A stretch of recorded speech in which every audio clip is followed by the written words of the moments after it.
Sir अगर हमको ना स्ट्रेटेजिक मैनेजमेंट के लिए ऐसे रिवीजन लेक्चर्स मिल गए जो कम से कम समय में पूरा कवरेज करके दे, उसी के साथ थोड़े इंपॉर्टेंट क्वेश्चंस भी डिस्कस कर दिए, तो मजा ही आ जाएगा सर।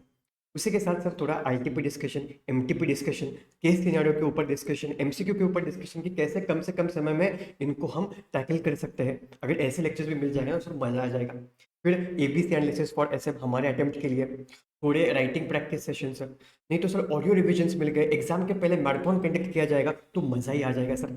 अगर आपको ये सारे चीज़ों की रिक्वायरमेंट है, देन आप बहुत ही सही चैनल पे आए हो, बिकॉज आपके अटेम्प्ट के लिए मैं ये सारे वीडियोस अवेलेबल करके देने वाला हूँ।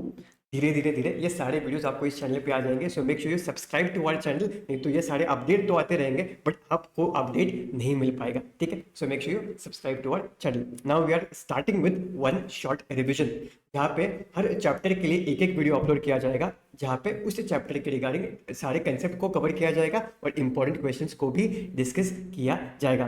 तो ठीक है सर, पर आप कौन हो वो तो बताओ। भाई मेरा नाम है सिद्धांत मेहता और मैंने सीए फाइनल एग्जाम नवंबर 23 अटेम्प्ट में कवर की थी, कवर बोल रहा हूँ, क्लियर की थी। तो सर एक बार दो तीन स्टूडेंट्स ने पूछा भी था कि सर पहले अटेम्प्ट में हुआ क्या। हाँ भाई मेरे भाई पहले अटेम्प्ट में ही हुआ, और सीए इंटर एग्जाम्स में मुझे 565 मार्क्स थे और अक्रॉस ऑल लेवल्स मुझे 11 एग्जामिशंस है। ठीक है, अब ये कैसा होता है, अटेम्प्ट डजंट मैटर, बट कभी कभार ऐसा दो तीन स्टूडेंट्स पूछ लेते तो बोलना पड़ता है। और मैंने टीचिंग की शुरुआत लास्ट ईयर से ही की थी, जहाँ पे बस 10 ही महीनों में मेरे पास 2500 प्लस स्टूडेंट्स एनरोल्ड है of CA final and CA inter. ऐसा कैसे हो पाया सर। ऐसा हो पाया because of two things. The first one is because of revision lectures, जहाँ पे आपको कम से कम समय में सब्जेक्ट के रिगार्डिंग अच्छी खासी क्लैरिटी आ जाएंगी। And second is because of my resources, जिनके वजह से आपको कम से कम समय में सब्जेक्ट को रिवाइज करना पॉसिबल हो जाता है सर। मैं नहीं मानता सर। ठीक है, तो फिर जनवरी 26 स्टूडेंट्स के फीडबैक देख लो, जहाँ पे स्टूडेंट्स ने रिसोर्सेज के रिगार्डिंग भी फीडबैक दिए हैं, और जो मैराथन्स नहीं तो एनालिसिस के वीडियोस जो मैं यूट्यूब चैनल पर डालता था आपके लिए, उसके रिगार्डिंग भी उन्होंने रिव्यू दिया। और जो एबीसी एनालिसिस जो मैंने डाला था जनवरी 26 अटेम्प्ट के लिए, वहाँ पे तो भाई ए और बी कैटेगरी के ऊपर ही क्वेश्चन आए थे, सी कैटेगरी के ऊपर 1 मार्क का क्वेश्चन भी नहीं बना था। ठीक है, उसी के साथ स्टूडेंट्स के आफ्टर एग्जाम्स भी फीडबैक आता है कि कैसे उनको ये रिसोर्स की वजह से सारे आंसर्स को लिखने में उनको हेल्प हुई। एक स्टूडेंट ने कहा कि सर मुझे ना लास्ट अटेम्प्ट में ना बस 6 ही मार्क्स मिले थे, बट आपके रिसोर्सेज यूज करने के बाद मुझे इतना कॉन्फिडेंस तो जरूर है कि 32 से 33 मार्क्स मुझे बिल्कुल मिलेंगे ही मिलेंगे मिनिमम। और ये हमारा टारगेट भी होना है, हमको 35 प्लस मार्क्स एसएम में चाहिए ही चाहिए। ये हमारा बेयर मिनिमम टारगेट है, उसके नीचे तो भाई पाप ही पाप है। ठीक है, तो हमारा टारगेट क्या है, 35 प्लस। ठीक है, अभी हम डिस्कस करते हैं वन शॉट रिवीजन के बारे में, जो मैंने आपको कहा कि हर चैप्टर के लिए एक एक रिवीजन वीडियो आते जाएगा। सर कौन से अटेम्प्ट के लिए एप्लीकेबल है, ये उन सारे अटेम्प्ट्स के लिए एप्लीकेबल है जो अभी आने वाले हैं, that is May 26, September 26 and January 27। Sir ये मैराथन कौन से रिसोर्सेज से कंडक्ट किए जाएंगे, मेरे दो रिसोर्सेज से। सबसे पहला है लास्ट मिनट चार्ट बुक 2.0, जो रिवीजन लेक्चर्स पहले से ही अपलोडेड है मेरे चैनल पे, जो जनवरी के लिए किए थे वो बुक 1.0 थी, ये 2.0 है। दोनों बुक्स में सिमिलर 42 पेजेस में ही सारी चीज़ों को कवर किया गया है, बट फर्क इसमें क्या है, 1.0 में कैसा था, मैंने सारे कीवर्ड्स को लिया था और उसी के साथ कंटेंट को ना ऐसा प्रेजेंट किया था जहाँ पे आपको वो कंटेंट समझने में आसानी हो। बट 2.0 में कैसा है, कीवर्ड्स कंटेंट भी वैसा प्रेजेंट किया जैसे मैंने आपको कहा, प्लस मैंने कंटेंट को ना ऐसा प्रेजेंट किया है जहाँ आपको ये भी समझे कि भाई इसके ऊपर एग्जाम में क्या क्या लिखना है, जिससे ना आपको थोड़ा कॉन्फिडेंस आ जाएगा। जब आपको लास्ट में चार्ट बुक पढ़ोगे और एग्जाम के 1.5 दिन पहले भी आपने वो बुक को अच्छी तरीके से गो थ्रू किया, रिवाइज कर लिया, तो आपको समझेगा कि भाई एग्जाम में मुझे कैसे कैसे पॉइंट्स को मेंशन करना है, क्या क्या चीज़ें, क्या क्या सेंटेंसेस जो इंपॉर्टेंट है वो लिख के ही आने हैं। ये सारी चीज़ें आपको लास्ट में चार्ट बुक में मिलेंगी, और ये 42 पेजेस में आपको ना इंपॉर्टेंट क्वेश्चंस भी मैंने मार्क किए गए हैं from our unique question bank. तो इसमें 42 पेजेस में कंसेप्ट का पूरा कवरेज भी है और इंपॉर्टेंट क्वेश्चंस भी मार्क्ड है। उसके साथ और थोड़ी अच्छी अच्छी चीज़ है, जैसे हम ये रिविजन को कंडक्ट करेंगे आपको वो धीरे धीरे धीरे समझ में आ जाएगा। ठीक है, फिर दूसरा है यूनिक क्वेश्चन बैंक।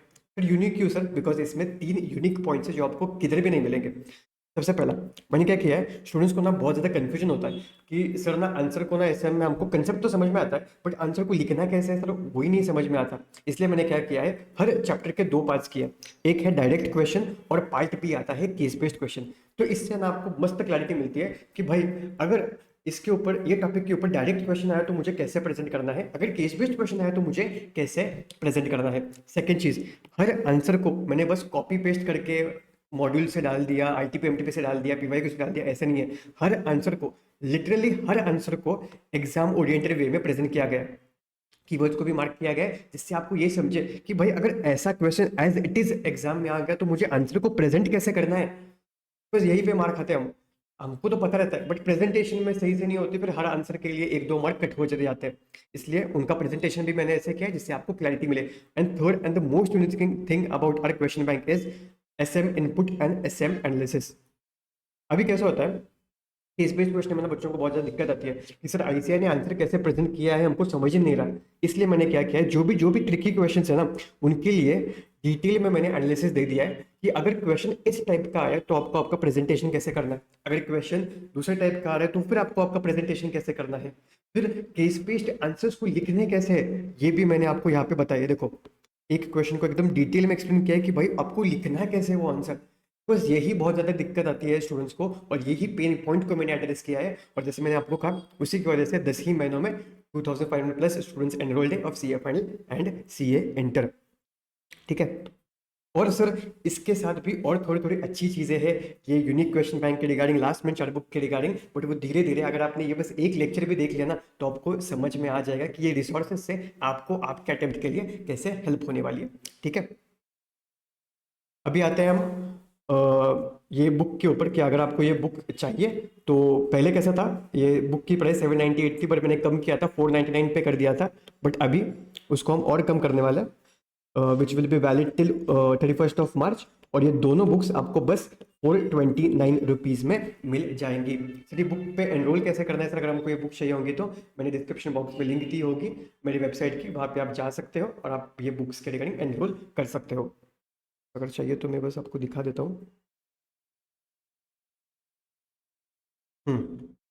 ये वेबसाइट है जहाँ पे आप यहाँ पे स्टोर पे जा सकते हो, FMSM स्ट्रेटेजिक मैनेजमेंट, और ये तीनों बुक्स आपको यहाँ पे मिल जाएंगे। अभी इसकी प्राइस 499 है, बट जब तक आप देख लोगे तब तक ये 429 हो जाएगी। ठीक है। चलिए अभी हम मैराथन की शुरुआत करते, मैराथन बोल रहा हूँ, वन शॉट रिवीजन की शुरुआत करते हैं। ठीक है। जैसा आपको पता ही होगा कि एसए में टोटल 5 चैप्टर्स है, और आज हम डिस्कस करने वाले हैं चैप्टर नंबर 1। और उसी के साथ आपको एक चीज़ बोलनी रहेगी कि आप टेलीग्राम चैनल पे भी ज्वाइन हो जाना। टोटल 2 टेलीग्राम चैनल्स है। एक टेलीग्राम चैनल ऐसा है जहाँ पे मैं सारे अपडेट्स देते जाता हूँ, और दूसरा ऐसा है जहाँ पे स्टूडेंट डिस्कस कर सकते हैं। दोनों चैनल की लिंक नीचे डिस्क्रिप्शन बॉक्स में दी गई है। दूसरे चैनल पे डिस्कशन ग्रुप है, उसमें भी ज्वाइन होना, बिकॉज जो भी एमसीक्यू के रिगार्डिंग प्रैक्टिस है, डेली बेसिस पे एमसीक्यू वगैरह अपडेट करना, वो सारी चीज़ें डिस्कशन ग्रुप पे आती है, और मेन ग्रुप पे सारे अपडेट्स आते जाते हैं। तो दोनों ग्रुप्स पे ज्वाइन होना, लिंक नीचे डिस्क्रिप्शन बॉक्स में दी गई होंगी। ठीक है। अभी हम डिस्कस करते हैं chapter number 1, that is introduction to strategic management. पहले कैसे होता है, जो भी चैप्टर हम डिस्कस करने वाले हैं उसके पहले एक थोड़ा माइंड मैप तैयार करके लेते हैं कि भाई इस चैप्टर के ऊपर हम क्या क्या चीज़ें डिस्कस करने वाले हैं। ठीक है। तो ये चैप्टर में हम टोटल 4 चीज़ें डिस्कस करने वाले हैं जो बहुत ज़्यादा इंपॉर्टेंट है, एक फाउंडेशन है जो आगे के आप 4 चैप्टर्स सीखने वाले हैं। और दिखने में छोटा है but exam point of view same weightage रखता है। एसएम में हर चैप्टर मिनिमम 10 मार्क का वेटेज रखता ही रखता है। ठीक है। इसलिए दिखने में छोटा है बट स्किप करना, आसानी से करना, ऐसा आपको नहीं करना है। इसको भी शिद्दत तरीके से ये आपको कंप्लीट करना है। क्या कहा मैंने, चैप्टर नंबर 1 में टोटल 4 चीज़ें हम डिस्कस करने वाले। सबसे पहले हम बेसिक डेफिनेशन को डिस्कस करेंगे कि भाई मैनेजमेंट यानी क्या, स्ट्रैटेजी यानी क्या। फिर हम आएंगे कि स्ट्रैटेजिक मैनेजमेंट को समझने के लिए उसके ऑब्जेक्टिव्स क्या है, बेनिफिट्स क्या है, लिमिटेशंस क्या है। फिर एक ऑर्गेनाइजेशन में अलग अलग स्ट्रैटेजिक लेवल्स कैसे रहते हैं, जैसे कि कॉर्पोरेट, बिजनेस, फंक्शनल। और एक चीज समझना, जब भी आप स्ट्रेटेजिक मैनेजमेंट को पढ़ोगे ना तो एक बड़े बिजनेस के पॉइंट ऑफ व्यू से इसको समझना, एक छोटे बिजनेस के पॉइंट ऑफ व्यू से नहीं समझना। बिकॉज हर बिजनेस, हर छोटे बिजनेस में ये corporate level, business level, functional level ऐसे नहीं रहता, ये बस बड़े बिजनेसेस में ही रहते हैं। ठीक है। तो जब भी आप इस सब्जेक्ट के कौन से भी कंटेंट को समझोगे ना तो वो बड़े बिजनेस के व्यू पॉइंट से ही समझना, लाइक अदानी, रिलायंस, टाटा, ऐसे बड़े कंपनीज को दिमाग में रखी सोचना। फिर हम डिस्कस करेंगे कि ये तीनों लेवल्स एक दूसरे के साथ कैसे कनेक्टेड है। एंड फिर लास्ट चीज हम डिस्कस करेंगे about strategic intent which is like a base for creating all the strategies. ठीक है। जहाँ पे हम डिस्कस करते हैं vision, mission, goals, objectives and also about the values. जब इसकी क्लैरिटी रहती है ना तब हम स्ट्रेटेजी बनाते हैं इन चीजों को अचीव करने के लिए। That's why I said this is the very base of what we are going to learn ahead. चलिए शुरुआत करते हैं by understanding the basic definition. सबसे पहले मैंने आपको कहा कि मैनेजमेंट की डेफिनेशन हम समझने वाले हैं।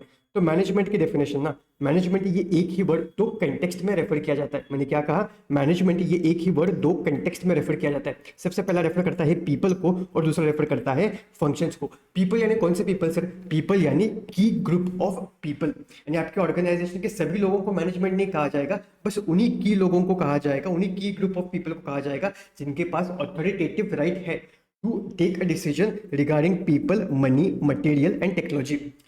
जिन लोगों के पास ये डिसीजन मेकिंग के राइट्स है उनको ही कहा जाएगा मैनेजमेंट। और दूसरा, मैनेजमेंट ना फंक्शंस को भी कहा जाता है। सिर्फ बिजनेस के सारे फंक्शंस को मैनेजमेंट कहा जाता है क्या? नहीं, only set of inter related functions. Inter related यानी ऐसे फंक्शंस जो एक दूसरे के ऊपर डिपेंडेंट है, उन फंक्शंस को हम कहेंगे क्या? मैनेजमेंट। ऐसे कौन से फंक्शंस रहते हैं sir? Planning, organising, staffing, directing, controlling. For example मान लो मुझे मेरा कैफे खोलना है, और कैफे खोलने के लिए सबसे पहले तो मुझे प्लान करना पड़ेगा ना कि भाई कैफे कौन से लोकेशन में खोलना है, राइट? फिर मेरा पैसा कितना है, मेरा बजट कितना है, ये तो फाइनेंस लाने तो कहाँ से लाने हैं, ये सब सारी चीज़ों की प्लानिंग करनी पड़ेगी। फिर एक बार लोकेशन डिसाइड होने के बाद सारी चीज़ों को ऑर्गेनाइज करना पड़ेगा कि भाई फर्नीचर कैसे रखना है, मेन्यू क्या क्या रखना है। फिर ये होने के बाद लोगों को हायर करना पड़ेगा, उनको इंस्ट्रक्शंस देनी पड़ेंगी, फिर ये सही से काम कर रहे हैं कि नहीं ये देखना भी पड़ेगा। तो ये सारे फंक्शंस एक दूसरे के ऊपर डिपेंडेंट है और इन्हीं फंक्शंस को कहा जाता है मैनेजमेंट। फिर अभी हम समझते हैं स्ट्रेटेजी के डेफिनेशन को। स्ट्रेटेजी के ना टोटल 4 डेफिनेशंस दिए गए। इसमें ना मुझे एक क्वेश्चन पूछा था स्टूडेंट ने कि सर ये थोड़ा ना लेमन क्वेश्चन है बट मुझे समझ नहीं रहा। अब सर ये स्ट्रेटेजी, मैनेजमेंट, ये वर्ड्स तो एक एक ही है ना, तो सर इसके 2 मीनिंग्स क्यों? मैनेजमेंट के, स्ट्रेटेजी के वर्ड के 4 डेफिनेशंस क्यों सर? एक ही मीनिंग होना चाहिए ना। अरे राजा ये कैसे रहता है, ये ना एब्स्ट्रैक्ट वर्ड्स रहते हैं। एब्स्ट्रैक्ट वर्ड्स का कभी भी एक ही पर्टिकुलर डेफिनेशन नहीं रहता, इनके डेफिनेशन बदलते रहते हैं based upon what the scholar is researching. Scholar यानी जो भी इंसान इसके रिगार्डिंग रिसर्च करता है, इनके बारे में हम पढ़ते हैं like William F Glueck, yes, आइगोरेट एंड सब, ये सब स्कॉलर्स है ना जो अपनी रिसर्च करते रहते हैं, उनके एक्सपीरियंस के हिसाब से, उनके रिसर्च के हिसाब से जो उनको सही लगता है वो डेफिनेशन देते हैं। और जो जनरली एक्सेप्टेड है वर्ल्ड वाइड, हम उन्हीं डेफिनेशंस को डिस्कस करते हैं। ठीक है, तो मैनेजमेंट के 2 हो गए और अभी हम स्ट्रेटेजी के 4 डेफिनेशंस को समझते हैं। 4 डेफिनेशंस में से ये जो 2 डेफिनेशंस है ना, ये वाले, ये 2 वाले exam point of view important है। मतलब अगर स्ट्रेटेजी के ऊपर क्वेश्चन आया तो आपको ये 2 लिख के आने हैं, because they are very easy to remember. और ये 2 ना आप समझ लेना और रिटेन कर लेना, एमसीक्यू पॉइंट ऑफ व्यू से। ठीक है, बट ये 2 अगर डिस्क्रिप्टिव क्वेश्चन आया तो आंसर में लिख के आना है आपको। सबसे पहला डेफिनेशन कहता है भाई strategy is a long range blueprint. क्या कहा है? Strategy is a long range blueprint, जो आपको हेल्प करेगा, जो आपको एक नक्शा बना के देगा कि कैसे आप आपके डिजायर्ड इमेज जो आपने सेट किया है, जो विजन आपने जो सेट किया है ना, उसको आप अचीव कर सकते हो। कैसे आपने जो डायरेक्शन पे आपको चलना है उस डायरेक्शन पे आप चल सकते हो। कैसे आपने जो डेस्टिनेशन यानी गोल्स जो सेट किए हैं उनको आप अचीव कर सकते हो। तो कोई भी चीज़ जो आपको हेल्प करे आपके डिजायर्ड इमेज को, डायरेक्शन को, डेस्टिनेशन को अचीव करने के लिए, उनको हम कहेंगे स्ट्रैटेजी। फिर जो आपका डिजायर्ड इमेज रहता है, जो विजन रहता है, ये ऐसी चीज़ नहीं रहती जो आप एक ही साल में अटेम्प्ट करोगे, राइट? एक ही साल में आपका वो पूरा हो गया, एक ही साल में अचीव हो गया, नहीं भाई, सालों साल की मेहनत लगती है। That's why it is called as a long range blueprint, जो आपको एक बड़ा नक्शा बना के देगा ये सारी चीज़ों को अचीव करने के लिए। क्या मैंने कहा, क्या डेफिनेशन है? मेरे साथ रिपीट करो तो ही आपको याद रह जाएगा, नहीं तो फिर से आपको याद रखने के लिए फिर से बैठना पड़ेगा। जो भी हम चीज़ें डिस्कस करेंगे, जो भी पॉइंट डिस्कस करेंगे, आपको मेरे साथ रिपीट करना है, शर्माना नहीं है कि भाई बाकी के लोग क्या सोचेंगे। जो भी बोल रहा हूँ वो रिपीट करो, मतलब रिविजन लेक्चर्स के साथ ही आपको सारे कंसेप्ट याद रह जाएंगे। ठीक है, strategy provides long range blueprint. Strategy provides long range blueprint of an organization, desired image, direction and destination. D cube, desired image, direction, destination, और कीवर्ड क्या है? लॉन्ग रेंज ब्लूप्रिंट, जो आपको लिखना ही है। दूसरा डेफिनेशन कहता है कि भाई strategy is a game plan. ये गेम प्लान है, गेम प्लान है जो मैनेजमेंट इस्तेमाल करती है समझने के लिए कि भाई खुद को कैसे मार्केट में पोजीशन करना है। मार्केट में पोजीशन करने के लिए जो भी चीज करेंगे ना, वही तो स्ट्रैटेजी है। स्ट्रैटेजी वो चीज है जो हमें हेल्प करती है हमारे ऑपरेशंस को रन करने के लिए। स्ट्रैटेजी वो चीज है जो हमें हेल्प करती है कस्टमर्स को अट्रैक्ट करने के लिए, उनको खुश करने के लिए। सर स्ट्रैटेजी वो चीज है यार जो हमको समझती है, जो हमको समझाती है कि कॉम्पिटिटर को बीट कैसे करना है, हमारे ऑब्जेक्टिव्स को अचीव कैसे करना है। Strategy is the game plan that management uses to मोको मतलब एम मतलब to take a market position, O मतलब रन ऑपरेशंस, फिर सी मतलब to attract and satisfy customers, C मतलब कॉम्पीट सक्सेसफुली, और ओ मतलब achieve business objectives. Strategy is a game plan that management uses to बोलो यार, मोको। एम मतलब मार्केट पोजीशन, ओ मतलब ऑपरेशंस, सी मतलब attract and satisfy customers, C मतलब कॉम्पीट सक्सेसफुली, और ओ मतलब अचीव बिजनेस ऑब्जेक्टिव्स। अभी हम आते हैं तीसरी डेफिनेशन के ऊपर जो दिया है आई गॉट एच अंसॉफ ने। ये डेफिनेशन ना बहुत सारे स्टूडेंट्स को कंफ्यूज करता है, बट आपको ये बिल्कुल भी नहीं करेगा। Just be with me for 1 minute. देखो, आई गॉट एच अंसॉफ ने क्या कहा कि भाई हर ऑर्गेनाइजेशन की अपनी अपनी एक्टिविटीज रहती है, हासिल रहती है, फिर उनकी एक प्रोडक्ट रहता है जिसमें वो डील करते हैं, एक मार्केट रहता है जिसमें वो डील करते हैं। अगर आपने केयरफुली एनालाइज किया ना, तो उनके जो काम रहते हैं, उनकी जो एक्टिविटीज रहती है और उनके प्रोडक्ट में एक सिमिलैरिटी है, एक कॉमन थ्रेड है यार। और इसी कॉमन थ्रेड को स्ट्रैटेजी कहा जाता है, बिकॉज इसी कॉमन थ्रेड से हमको समझता है कि ऑर्गेनाइजेशन आज कौन से बिजनेस में है और फ्यूचर में कौन से बिजनेस में जा सकती है। तब सर ये समझा सर। देखो, एग्जाम्पल लेता हूँ, अभी एग्जाम्पल लो तो अमेजोन का। अमेजोन ने अपना बिजनेस की शुरुआत कैसे की? ऑनलाइन बुक स्टोर से की, फिर वो धीरे धीरे ई कॉमर्स पे आया, फिर उसके बाद उसने क्लाउड सर्विसेज भी देना शुरू किए, फिर वो ओटीटी प्लेटफॉर्म में आया। अब नॉर्मल पर्सन के लिए ये चारों बिजनेसेस अलग अलग है, बट नहीं, I got a sense of कहता है कि नहीं यार, ये इनमें ना एक कॉमन थ्रेड है, एक कॉमन ट्रेडर, वो उनकी स्ट्रैटेजी है। अमेजोन उन्हीं बिजनेस में जाता है जो तुम टेक्नोलॉजी के थ्रू लार्जर ऑडियंस को एक्सेसिबल करके दो, और ऐसे प्रोडक्ट्स देता है जो लोगों को एक कन्वीनियंस ऑफर करे।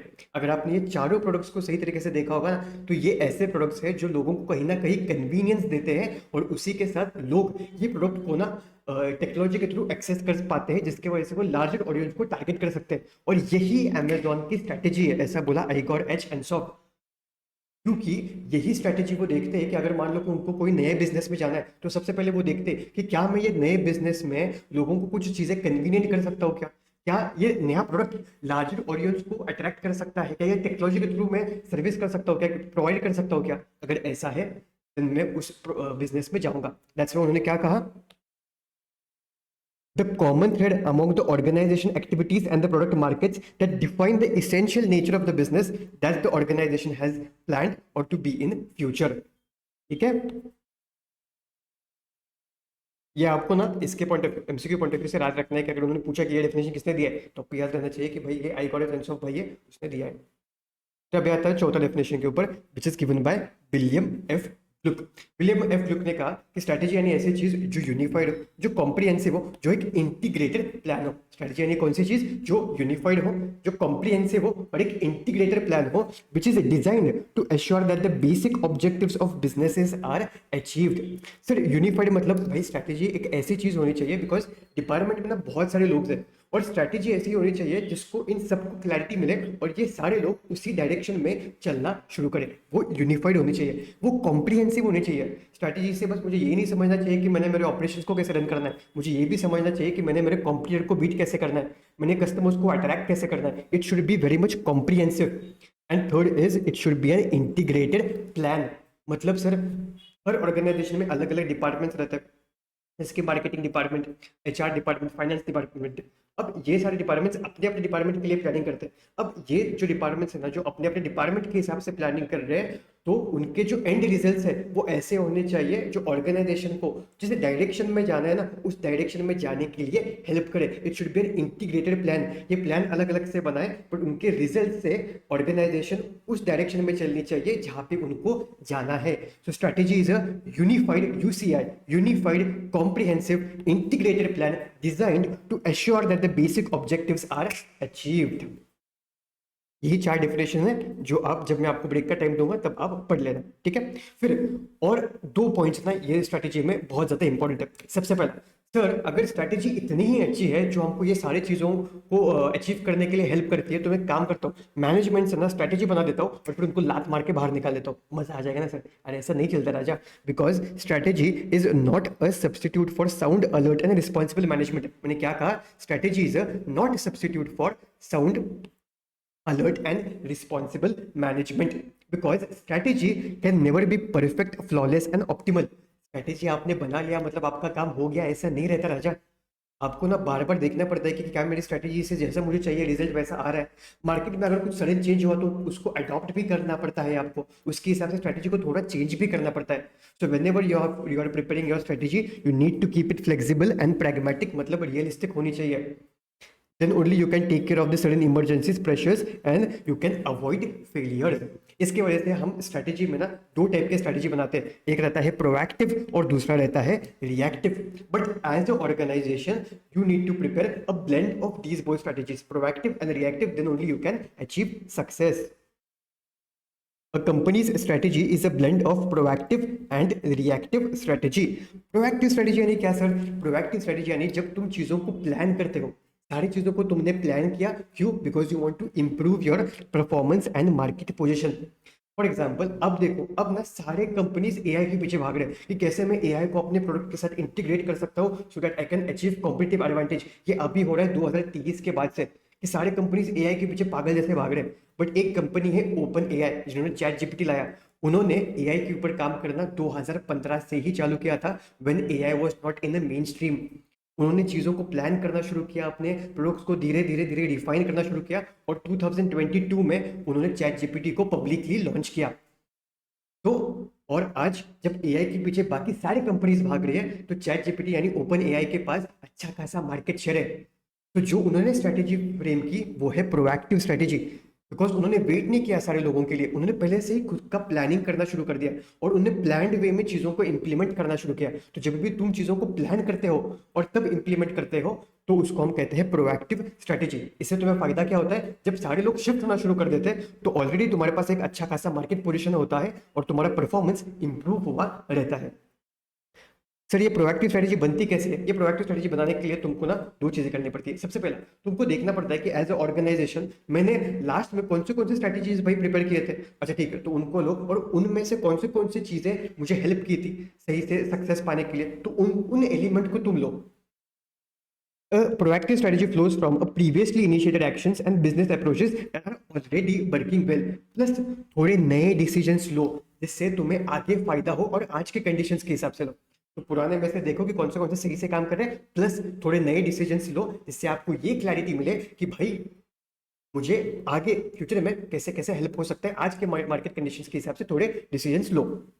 A proactive strategy flows from previously initiated actions plus newly initiated managerial decisions and actions that strengthen the company's overall position and performance. और दूसरा रहता है reactive strategy. Reactive strategy मतलब क्या सर?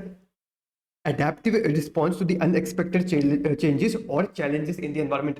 जैसे कि अभी के जो कंपनी जो सोच रही है ना कि भाई अभी मैं एआई पे शिफ्ट करता हूँ, why they are thinking about it? This is a reactive strategy because भाई मार्केट में सभी कंपनी शिफ्ट हो रहे हैं. अगर मैं शिफ्ट नहीं किया गया तो भाई मुझे मेरा बिजनेस बंद करना पड़ेगा. तो उस डर की वजह से एक्सटर्नल एनवायरनमेंट बदल रहा है, उसके वजह से जब तुम एक स्ट्रैटेजी फ्रेम करते हो या तुमने पहले स्ट्रैटेजी फ्रेम की थी बट उसमें तुम्हें फेलियर आ गया और उसके रिस्पॉन्स में जब तुम स्ट्रैटेजी फ्रेम करते हो उसको हम कहते हैं रिएक्टिव स्ट्रैटेजी.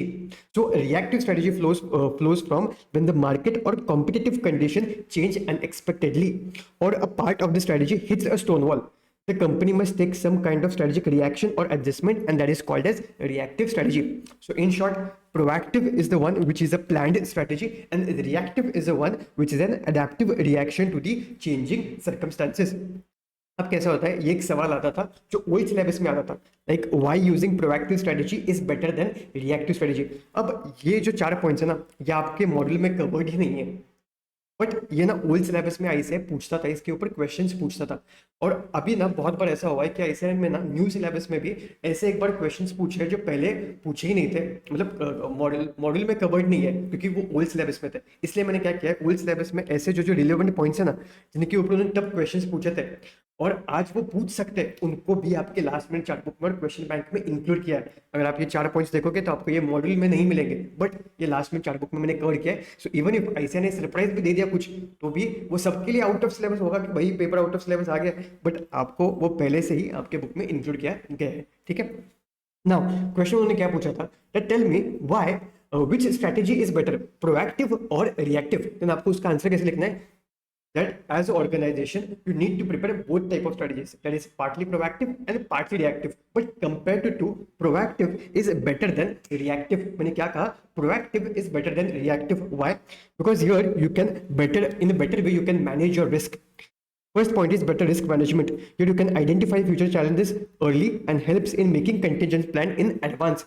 भाई मैंने पहले से ही सारी चीज़ों को देखा है कि क्या क्या चीज़ें बदलने वाली है और उसके हिसाब से प्लानिंग करना मैंने शुरू कर दिया है। Second is cost saving. बिगड़ने के बाद सुधरना होगा ना तो बहुत ज़्यादा खर्चा वाला प्रोसेस है, बट पहले से ही अगर तुम सुधरे हुए होंगे तो तुम बिगड़ोगे ही नहीं, so there will be a cost saving. Third is competitive edge. You will be always be ahead of the trends. You will be always be ahead of your rivals. And the fourth one is improved strengths and responsiveness. So these are the four benefits. Sorry यार light चली गई। कुछ ना कुछ तो अच्छा काम करने जाता हूँ और बाधा आती है मेरे लाइफ में, एकदम जेठलाल जैसे किस्मत हो गई है मेरी। ठीक है बेटा, अभी हम क्योंकि डिस्कस करते हैं question number 15, 16 and 17।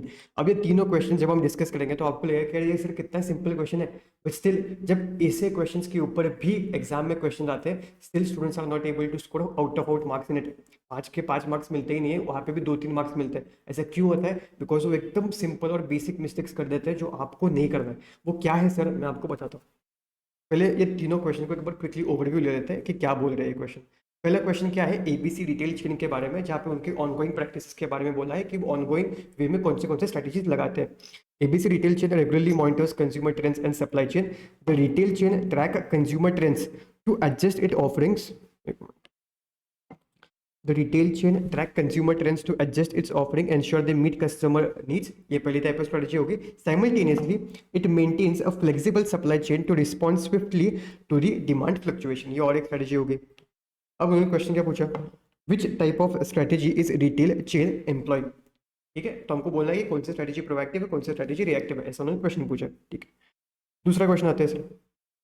Imagine you are a strategic consultant, क्या बात है, advising a retail company that is facing an increasing competition from online retailers। फिर ये थोड़ी चीजें बोल दी। Using the concept that strategy is partly proactive and partly reactive, explain how the company can develop a strategic approach to address this challenge। तो company बहुत ज़्यादा competition face कर रही है, ये पर्टिकुलर सेक्टर में है और आपको एज ए स्ट्रेटजी कंसल्टेंट उनको एडवाइस करना है। ठीक है, समझ गए। अभी हम तीसरे क्वेश्चन पे आते हैं। Yummy Foods and Tasty Foods are successfully competing in the business of ready to eat snacks in Patna. Yummy Foods has a pioneer in introducing innovative products. These products will give them a good sale. However, Tasty Foods will introduce similar products in reaction to the product introduced by the Yummy Foods, taking away the advantage gained by the former. Discuss the strategic approach of the two companies, which one is superior। ये तीनों questions को आपको समझ गया। पहले question में क्या बोला था, एक कंपनी की ऑनगोइंग प्रैक्टिस के बारे में बोला था। दूसरे क्वेश्चन में आपको एज ए स्ट्रेटेजिक कंसल्टेंट के बारे में पूछा था कि कंपनी ने क्या क्या स्ट्रेटेजीज लगानी चाहिए, और तीसरे में 2 कंपनीज के बारे में दिया और आपको बोला है कि भाई कौन सी कंपनी प्रोएक्टिव लगा रही है, कौन सी कंपनी रिएक्टिव लगा रही है, वो हमको बताओ। अब इसमें गलतियाँ क्या होती है, ऐसे कोई क्वेश्चन जब आते हैं ना, तब स्टूडेंट्स क्या करते हैं, जो हमने चीज़ें डिस्कस की लास्ट में 4 बुक में, वो as it is copy paste करके लिख के आ जाते हैं और फिर बस लास्ट में कंक्लूड कर देते हैं कि ये कंफ्यूजन है। अरे भाई आपको ऐसा नहीं करना है, ये एकदम ऐसे बीकॉम लेवल के एग्जाम नहीं है, प्रोफेशनल एग्जाम है। आपको केस बेस्ड क्वेश्चंस को देखना पड़ेगा कि वो पूछ कर है और उसके हिसाब से केस आफ्टर आंसर लिखने पड़ेंगे। तो बहुत बार ऐसा हो जाता है कि स्टूडेंट ये आंसर पूरा एज लिख के आ जाता है, उसको आने के बाद तो लगता है कि मैंने सब चीज़ें सही से लिखी है, मुझे मार्क्स मिलने चाहिए, बट स्टिल आपको सही के साथ आंसर रिलेवेंट भी लगना है, वो केस अप्लाइड होना चाहिए, तभी आपको मार्क्स मिलेंगे। बस आप ये चीज़ें जो एज इट इज़ है वैसे लिख के आओगे तो मार्क्स नहीं मिलेंगे, उसी के साथ आपको थोड़ा उसको केस अप्लाइड बनाना पड़ेगा। वो बनाना कैसे है तो मैं आपको बताता हूँ। ये चीज़ें आप लिखो, ऐसा नहीं है कि मत लिखो, पर उसके साथ थोड़ा उसको केस अप्लाइड भी बनाओ। तो उसको बनाना कैसे मैंने यहाँ पे लिखा है। If question is asking about companies ongoing practices like ABC retail chain, question number 15, तो फिर आपको फोकस क्या करना है, focus on identifying proactive and reactive elements in the correct actions. Directly ये सब चीज़ें लिखना मत शुरू करो, वहाँ पे लिखो कि ये पर्टिकुलर केस में ये वाला एलिमेंट है proactive, explain what part is proactive and what part is reactive, वहाँ पे एक्सप्लेन करो वो चीज़ों को लेके, and and with how this combination creates a comprehensive strategy. समझा आपको मैं क्या बोल रहा हूँ? आपको ये चीज़ें as it is copy paste नहीं करनी है, वो चीज़ लिखो पर थोड़ा उसको केस अप्लाइड बनाओ। Second, if question is asking you to advise as a consultant, then you have to frame your answer like a consulting guidance. Like company should do proactive actions like XYZ, reactive response like XYZ. Show how both together form a balanced approach. और अगर तीसरा question आ रहा है, if question asks you to compare these two companies, the first label one company as a proactive, the other company as a reactive, then evaluate which approach is superior and why. अगर particular question है और अगर आपने ऐसा presentation कर लिया ना, definitely आपको फुल मार्क्स मिलेंगे ही मिलेंगे। और ये बहुत सिंपल क्वेश्चन है, इसमें भी अगर आपको फुल मार्क्स नहीं मिल रहे ना तो बहुत ही गलत जा रहे हो। ठीक है। अगर आपको ये क्वेश्चन बैंक का सैंपल डॉक्यूमेंट चाहिए तो जो मैंने वेबसाइट दिखाई वहाँ पे भी उस प्रोडक्ट के रिगार्डिंग वो सैंपल डॉक्यूमेंट मैंने अवेलेबल करके दिया है। नहीं तो मैं अभी ये लेक्चर के साथ टेलीग्राम चैनल पे भी मेरे क्वेश्चन बैंक का और चार्ट बुक का सैंपल डॉक्यूमेंट्स डाल दूंगा, जिससे आपको आप ये देख सकते हो साइमल्टेनियसली जब आप रिवाइज कर रहे हो ये चैप्टर के लिए। ठीक है। अभी हमने क्या क्या समझा, हमने देखा कि स्ट्रेटेजी यानी क्या, और सर हमने देख लिया मैनेजमेंट यानी क्या। तो सर स्ट्रेटेजिक मैनेजमेंट मतलब क्या सर, यही चीज जो हम स्ट्रेटेजी में कर रहे हैं ना उनको मैनेज करना, जैसे कि विजन प्रिपेयर करना, ऑब्जेक्टिव्स सेट करना, स्ट्रेटेजी को इंप्लीमेंट करना, इवेल्युएट करना, time to time reactive strategies prepare करना, यही तो रहता है स्ट्रेटेजिक मैनेजमेंट।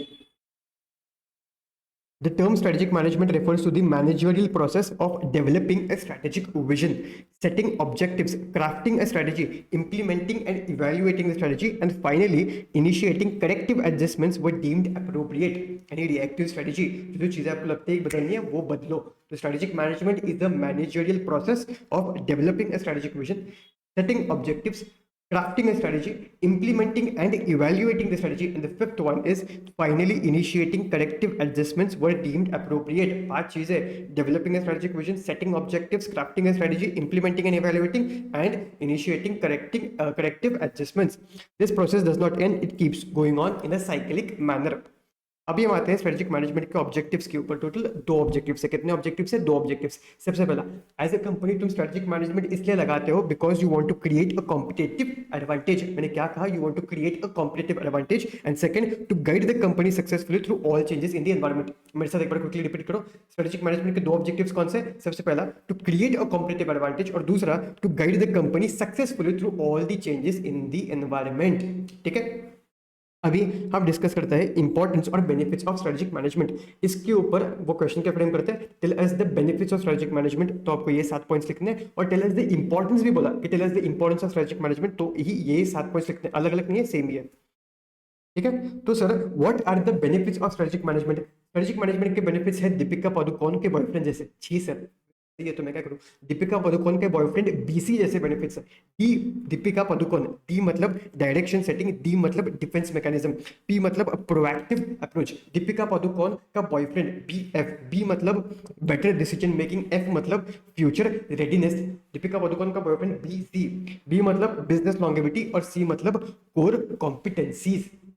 जितना निमोनिक पेचीदा होगा ना उतना वो अच्छी तरीके से याद रखता है। जैसे आप ही बताओ, आपको अब तक याद ही रह गया होगा कि स्ट्रेटेजिक मैनेजमेंट के बेनिफिट्स कैसे रहते हैं, दीपिका पादुकोण के बॉयफ्रेंड जैसे। डी मतलब डायरेक्शन सेटिंग। स्ट्रेटेजिक मैनेजमेंट में कैसा होता है, हम हमारे विजन सेट करते हैं, विजन सेट करने के बाद हम हमारे मिशन, गोल्स, ऑब्जेक्टिव्स सेट करते हैं। इससे क्या होता है, जो भी चीजें हम सेट कर रहे हैं ना वो हमारे विजन से इंक्लाइंड रहती है, जिससे ये अचीव करने के चांसेस बढ़ जाते हैं। It helps management to frame realistic objectives and goals which are in line with the vision of a company. Second, Deepika, P मतलब proactive approach। प्रोएक्टिव अप्रोच यानी क्या सर? अरे भाई यहाँ पे हम प्रोएक्टिव स्ट्रेटेजी बना रहे हैं, चीजों को प्लान कर रहे हैं, इसकी वजह से we can control our destiny in a better manner. तीसरा है बेटर डिसीजन मेकिंग। यहाँ पे हम एक फ्रेमवर्क बनाते हैं, विजन, मिशन, गोल्स, ऑब्जेक्टिव्स, और जो भी डिसीजन लेने पड़ेंगे हमको बिजनेस के रिगार्डिंग, मार्केट्स के रिगार्डिंग, प्रोडक्ट्स के रिगार्डिंग, इन्वेस्टमेंट्स के रिगार्डिंग, हम वो ऐसे ही लेते हैं जो ये सारे फ्रेमवर्क के इंक्लाइंड हो। चौथा है फ्यूचर रेडीनेस। भैया अगर प्रोएक्टिव स्ट्रेटेजी, अरे भाई इसको क्या होगा, एक मिनट। अब हो रहा सही से। चौथा क्या है? Future readiness. फ्यूचर रेडीनेस मतलब क्या? यहाँ पे हम प्रोएक्टिव स्ट्रेटेजी बना रहे हैं, तो इससे क्या होता है, हम आगे की चीजों को प्लान कर रहे हैं, आगे की अपॉर्चुनिटीज को समझ सकते हैं, और उसके हिसाब से हम खुद को बिल्ड कर सकते हैं। Prepare the organisation to face the future and act as a pathfinder to various business opportunities. पांचवा है डिफेंस मैकेनिज्म। जैसे मैंने आपको कहा कि यहाँ पे हमने फ्रेमवर्क बनाया, तो हम कोई भी डिसीजन ऐसा नहीं लेते जो इस फ्रेमवर्क के बाहर हो, so it helps us avoid costly mistakes. Sixth one is business longevity. भाई यहाँ पे हम प्रोएक्टिव के साथ रिएक्टिव स्ट्रेटेजी भी तो लगा रहे हैं, हम हमारे स्ट्रेटेजी को बार बार एक्सटर्नल एनवायरनमेंट की चेंजेस के हिसाब से बदल रहे हैं, by which we are not just surviving on luck, we are preparing our strategies properly।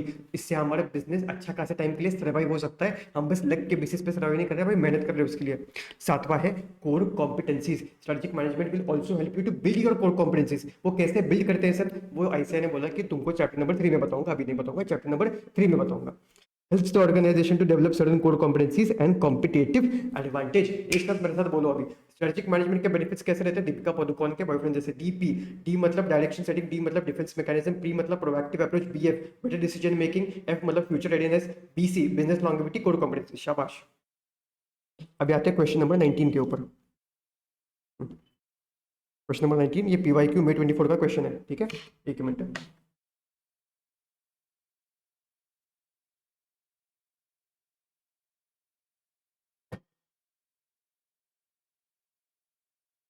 Elvish Global is a famous OTT platform facing a fierce competition from its competitors amid changing consumer preferences। तो यहाँ पे कैसे हो रहा है, उनको ना competition बहुत ज़्यादा फेस करने का पड़ रहा है, बिकॉज कंज्यूमर्स को रिटेन करना बहुत ज़्यादा डिफिकल्ट हो रहा है, बिकॉज जो एग्जिस्टिंग टेलीविजन चैनल्स है ना, वो भी अपने OTT प्लेटफॉर्म लॉन्च करते जा रहे हैं।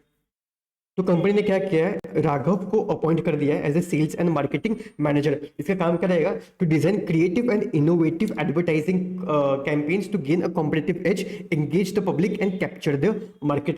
उन्होंने क्वेश्चन क्या पूछा है, अच्छे से पढ़ना। Identify the strategic level that represents Raghav role at Elvis Global। ये फर्स्ट क्वेश्चन उन्होंने पूछा।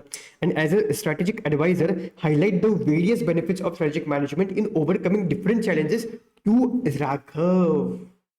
ये समझना है आपको। यहाँ पे बहुत से स्टूडेंट्स गलतियां करते हैं। उनको क्या करते हैं, क्वेश्चन दिखता है एल्विस ग्लोबल के बारे में और पूछा है बेनिफिट्स ऑफ स्ट्रेटेजिक मैनेजमेंट, तो वो सारे बेनिफिट्स के पॉइंट एल्विस ग्लोबल के हिसाब से लिख के आते हैं, बट आपको वैसा नहीं करना है।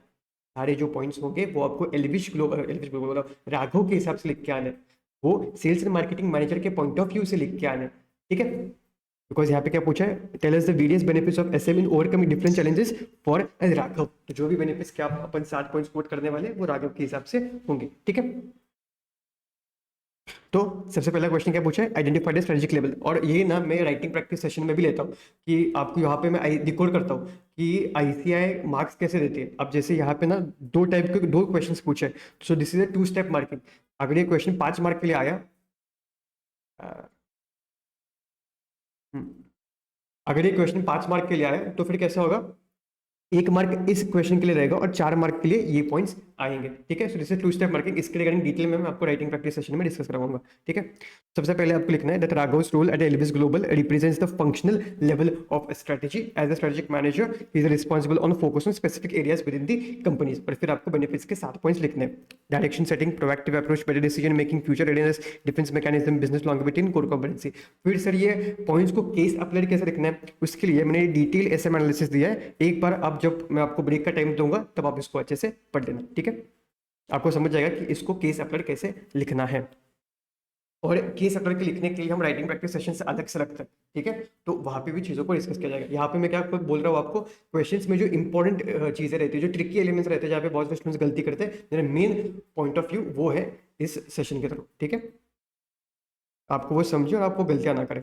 अभी हम डिस्कस करते हैं limitations of strategic management. Total कितने लिमिटेशंस है, 4 लिमिटेशंस है। सबसे पहला है एनवायरमेंटल अनसर्टेनिटी। ये क्या होता है कि business environment are highly complex and turbulent, strategic plans may fail if external conditions change suddenly. भाई तुमने स्ट्रेटेजी बना लिया, बट अगर एक्सटर्नल कंडीशंस में ऐसे कुछ चेंज आ गए जो तुम्हारी डायरेक्टली स्ट्रेटेजी को इंपैक्ट करते हैं, then you will not be able to achieve success.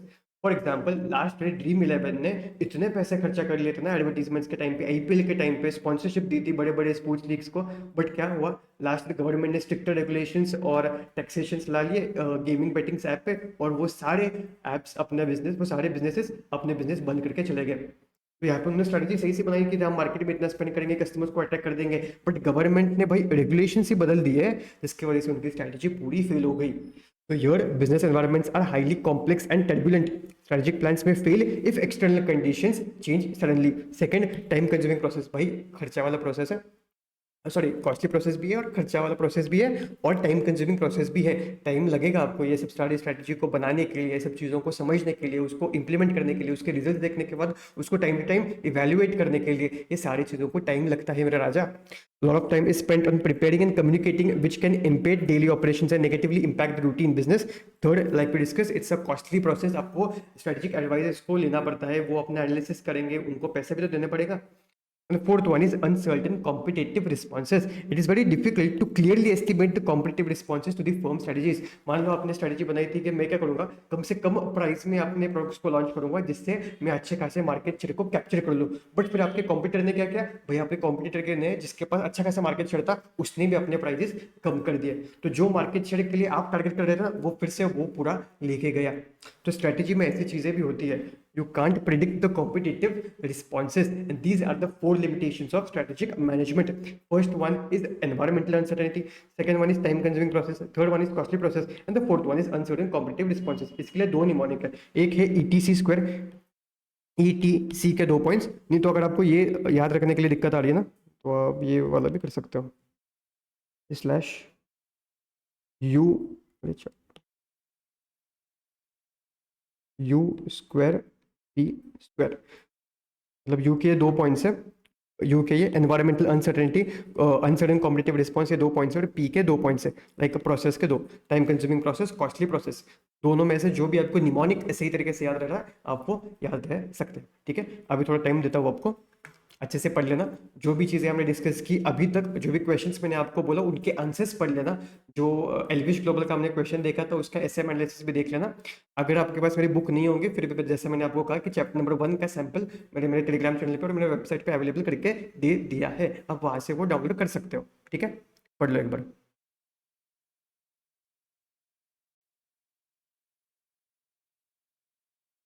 चलो, आई होप आपने ये ब्रेक वाले टाइम पे एलविश ग्लोबल का क्वेश्चन और प्रोएक्टिव रिएक्टिव के वो तीनों क्वेश्चंस के आंसर्स अच्छी तरीके से देख लिए होंगे और एसएम एनालिसिस भी पढ़ लिया होगा। जानबूझ के एलविश ग्लोबल में मैंने एसएम एनालिसिस डिस्कस नहीं किया है और जानबूझ के प्रोएक्टिव रिएक्टिव में मैंने बस एसएम एनालिसिस डिस्कस किया है, उसके आंसर्स के ऊपर डिस्कशन नहीं किया। ये क्यों? बिकॉज आप खुद से एक बार जाके वो चीज़ों को जब पढ़ोगे तभी आपको बहुत अच्छी तरीके से क्लैरिटी आएगी। अगर मैं ही सारी चीज़ों को डिस्कस करते बैठ गया ना तो आपको समझेगा तो, बट आपको वो कॉन्फिडेंस नहीं आएगा। इसलिए ब्रेक वाले टाइम को अच्छी तरीके से यूटिलाइज करना, ठीक है, तभी आपको वो फायदा होगा। नहीं तो ऐसा होगा कि मैं ही बोल रहा हूँ मेरा ही रिवीजन हो रहा है, आपका भी तो रिवीजन होना इंपॉर्टेंट है ना। ठीक है, तो अभी हम डिस्कस करते हैं स्ट्रेटेजिक लेवल्स इन ऑर्गेनाइजेशन और फिर हम चले जाएंगे स्ट्रेटेजिक इंटेंट के ऊपर। जैसा मैंने आपको स्टार्टिंग में ही कहा था कि जब भी हम ये चीज़ों को डिस्कस करने वाले तो बड़े कंपनी के व्यू पॉइंट से ही चीज़ों को समझना। ठीक है, जैसे लार्ज कंपनीज को ही एग्जांपल में रखना, अदानी, रिलायंस ले लो, टाटा ले लो, छोटे कंपनीज को मत सोचना। ठीक है, इसमें टोटल 3 लेवल्स रहते हैं जहाँ पे अलग अलग टाइप के वो अपने अपने हिसाब से स्ट्रेटेजीज बनाते हैं। कौन कौन रहता है सर? एक रहता है कॉर्पोरेट लेवल, दूसरा रहता है बिजनेस लेवल और तीसरा रहता है फंक्शनल लेवल। तो सर ये कॉर्पोरेट लेवल में कौन कौन आता है, चलो बताता हूँ। मान लो ऐसा बड़ा ग्रुप है अदानी का जहाँ पे इसे 4 डिविजन है, एक है पोर्ट, एनर्जी, पावर और सीमेंट, और हर डिविजन के अपने अपने फंक्शनल डिपार्टमेंट्स है, जैसे कि sales marketing, finance, sales marketing, finance, हर डिपार्टमेंट में अलग अलग है। तो ये लोग जो यहाँ पे होंगे ना एकदम टॉप पे, जो सारे डिविजन्स को हैंडल करते होंगे, कोऑर्डिनेट करते होंगे, एक ओवरऑल अदानी ग्रुप के रिगार्डिंग स्ट्रेटेजीज बनाते होंगे जैसे गौतम अदानी सर, तो ये सब लोग आते हैं कॉर्पोरेट लेवल मैनेजर्स में। फिर जो ये अलग अलग डिविजन्स प्रिपेयर किए हैं जैसे कि पोर्ट, एनर्जी, पावर, सीमेंट, इन डिविजन्स के जो हेड रहते हैं ना इनको कहा जाता है डिविजनल लेवल मैनेजर्स। बट एक चीज याद रखना, हर डिविजनल हेड को डिविजनल लेवल मैनेजर्स नहीं कहा जाता। मैंने क्या कहा? हर डिविजनल हेड को डिविजनल लेवल मैनेजर नहीं कहा जाता, बस उन्हीं डिविजनल हेड को डिविजनल लेवल मैनेजर कहा जाता है जिनके पास राइट है to prepare strategy for that particular division. यानी ये पोर्ट के जनरल मैनेजर के पास अगर राइट है to prepare strategy for the port business, then only that person will be called as divisional level manager. उसके पास स्ट्रैटेजी मेकिंग राइट्स होने चाहिए। और फिर उनके अंडर जो फंक्शंस आते हैं ना, इनके जो हेड्स रहते हैं अलग अलग फंक्शंस डिपार्टमेंट के, इन हेड को भी कहा जाएगा फंक्शनल लेवल मैनेजर्स। तो फंक्शनल डिपार्टमेंट के हेड को कहा जाता है फंक्शनल लेवल मैनेजर्स, डिविजन्स के हेड को कहा जाता है general managers, business level managers, और जो ओवरऑल कंपनी के जो हेड रहते हैं, ओवरऑल ग्रुप के जो हेड रहते हैं, इनको कहा जाता है कॉर्पोरेट लेवल मैनेजर्स। तो who all are included in corporate level managers like CEO, board of directors, senior executives, corporate staff. उनका रोल क्या रहता है? To prepare strategy for an entire organisation. इसके ऊपर क्वेश्चन आता है, tell us the duties and responsibilities of corporate level manager, tell us the main task of corporate level managers. तो आपको ये 7 पॉइंट्स लिख के आने। इनका काम है to define mission and goals of the organisation. इनका काम है डिसाइड करना कि कौन से बिजनेस में रहना है। इनका काम है रिसोर्सेज को अलग अलग डिविजन्स पे एलोकेट करना। इनका काम है डाइवेस्टमेंट और एक्विजिशन के रिगार्डिंग डिसीजंस लेना। इनका काम है कि शेयर होल्डर्स की वेल्थ हम कैसे मैक्सिमाइज कर सकते हैं, इनके बारे में सोचना। इनका काम है to formulate and implement the strategies. इनका काम है to provide overall leadership and coordination across divisions. ठीक है, अब यहाँ पे मेनली इनका काम फॉर्मुलेटिंग द स्ट्रेटजी रहता है, इंप्लीमेंटिंग का काम फंक्शनल लेवल का रहता है, बट मॉड्यूल में ऐसा ही दिया है फॉर्मुलेटिंग एंड इंप्लीमेंटिंग, तो ये आपको वैसा ही लिखना पड़ेगा। ठीक है, क्या क्या काम रहता है? सबसे पहला, defining mission and goals of the organisation. Second, deciding what business the firm should be in. Third, allocating resources. Fourth, managing divestment and acquisition business. Fifth, ensure share holders wealth maximisation. Sixth one is formulating and implementing the strategies. Implementing दो इनका काम नहीं रहता है, पर आपको लिखना पड़ेगा, ऐसे के मॉडल में वैसा ही है। And last one is provide overall leadership and coordination across division. अब इसके ऊपर एमसीक्यू आता है, tell us who is the guardian of share holders interest. और वहां पे ऑप्शन दिया रहेगा कॉर्पोरेट लेवल मैनेजर्स का, तो कॉर्पोरेट लेवल मैनेजर्स को टिक नहीं करना है, सीईओ को टिक करना है। स्पेसिफिकली सीईओ को मेंशन ही किया है, कॉर्पोरेट लेवल मैनेजर्स में सारे लोग आते हैं, बट यहाँ पे मॉडल में स्पेसिफिकली लिखा है that CEO acts as a guardians of share holders interest. ठीक है, और जो हमने एग्जांपल लिया like mister Gautam Adani in Adani group is a corporate level manager. अब ये आते हैं बिजनेस लेवल मैनेजर्स के ऊपर। Business level managers are also called as general managers. इनका काम क्या रहता है? जो कॉर्पोरेट लेवल मैनेजर ने करने को बोला ना, जो स्ट्रेटेजी बोली है, उसको अपने बिजनेस के हिसाब से इंप्लीमेंट करवाना। To translate corporate level intent into concrete strategy for specific businesses। जैसे अदानी ग्रुप में गौतम अदानी सर ने कहा होगा, वैसे पोल्ट का जनरल मैनेजर क्या करेगा? जो भी स्ट्रेटेजी उन्होंने बोली होगी उसके रिगार्डिंग स्ट्रेटेजीज फ्रेम करेगा कि मैं उसको कैसे इंप्लीमेंट करूँ, कि कॉस्ट लीडरशिप स्ट्रेटेजी लगाऊं कि डिफरेंशिएशन स्ट्रेटेजी लगाऊं, वो सोचेगा उसके इंप्लीमेंटेशन के लिए मैं क्या कर सकता हूँ। ये जो सोच रहा है ना, इसको कहते हैं जनरल लेवल मैनेजर्स। इनका काम क्या रहता है sir? Develop strategies for competing successfully in a particular market. जैसे मैंने आपको कहा कि भाई मैं कॉस्ट लीडरशिप स्ट्रेटेजी फॉलो करूँ या डिफरेंशिएशन स्ट्रेटेजी फॉलो करूँ, फोकस्ड कॉस्ट लीडरशिप करूँ, फोकस डिफरेंशिएशन करूँ, या best cost provider strategy follow करूँ। ये क्या है सर? ये हम चैप्टर नंबर 3 में देखने वाले हैं। बट ऐसे strategies, business specific strategies decide करना, ये काम रहता है बिजनेस लेवल मैनेजर का। Their work is to achieve competitive advantage and higher profitability using available resources. Each division is self-contained within its own function। जैसे मैंने आपको यहाँ पे दिखाया था, हर डिवीजन के अपने अपने अलग अलग फंक्शनल डिपार्टमेंट्स रहते हैं। ठीक है, फिर हम आते हैं फंक्शनल लेवल मैनेजर्स के ऊपर। फंक्शनल लेवल मैनेजर्स यानी क्वेश्चन जो हमने देखा था कि अलग अलग फंक्शनल डिपार्टमेंट्स रहते हैं, उनके जो हेड रहते हैं, who handles the specific functions within a business unit or division and support higher level strategies will be called as functional level managers. जैसे कि marketing head, HR head, finance manager, इनका काम क्या रहता है sir? कि अपने इस पर्टिकुलर फंक्शनल डिपार्टमेंट के हिसाब से स्ट्रेटजीज बताना, डेवलपिंग फंक्शनल स्ट्रेटजीज। जैसे कि एचआर डिपार्टमेंट एचआर पॉलिसीज बनाएगा, मार्केटिंग का हेड क्या करेगा? मार्केटिंग के रिगार्डिंग स्ट्रेटजीज प्रिपेयर करेगा। They execute business and corporate strategies through their action and this is very important task which they do। इनका काम रहता है स्ट्रेटेजी को इंप्लीमेंट करवाना। तो ये लोग जो रहते हैं ना, ये स्ट्रेटेजी को इंप्लीमेंट करते हैं। जो भी corporate level business level manager ने कहा है, उन स्ट्रेटेजी को समझ के ग्राउंड लेवल पे जाके इंप्लीमेंट करता है। इससे इनको ये फायदा होता है कि ये कस्टमर्स के साथ इंटरेक्ट करते रहते हैं। इनको समझता है कि यार कस्टमर के पेन पॉइंट्स क्या है, और ये कस्टमर के जो भी पेन पॉइंट्स रहते हैं उनको ये कम्युनिकेट करना पड़ता है बिजनेस लेवल मैनेजर्स को, कॉर्पोरेट लेवल मैनेजर्स को। They provide critical information and inputs as they are closer to the customer, which help them generate innovative ideas that later evolve into strategies। और जो वो feedback देते हैं उसके हिसाब से फिर corporate level managers, business level managers strategies सोचते हैं। तो सर इसका मतलब इनके जो इनपुट्स आ रहे हैं उसके हिसाब से ही तो स्ट्रेटेजी बन रही है।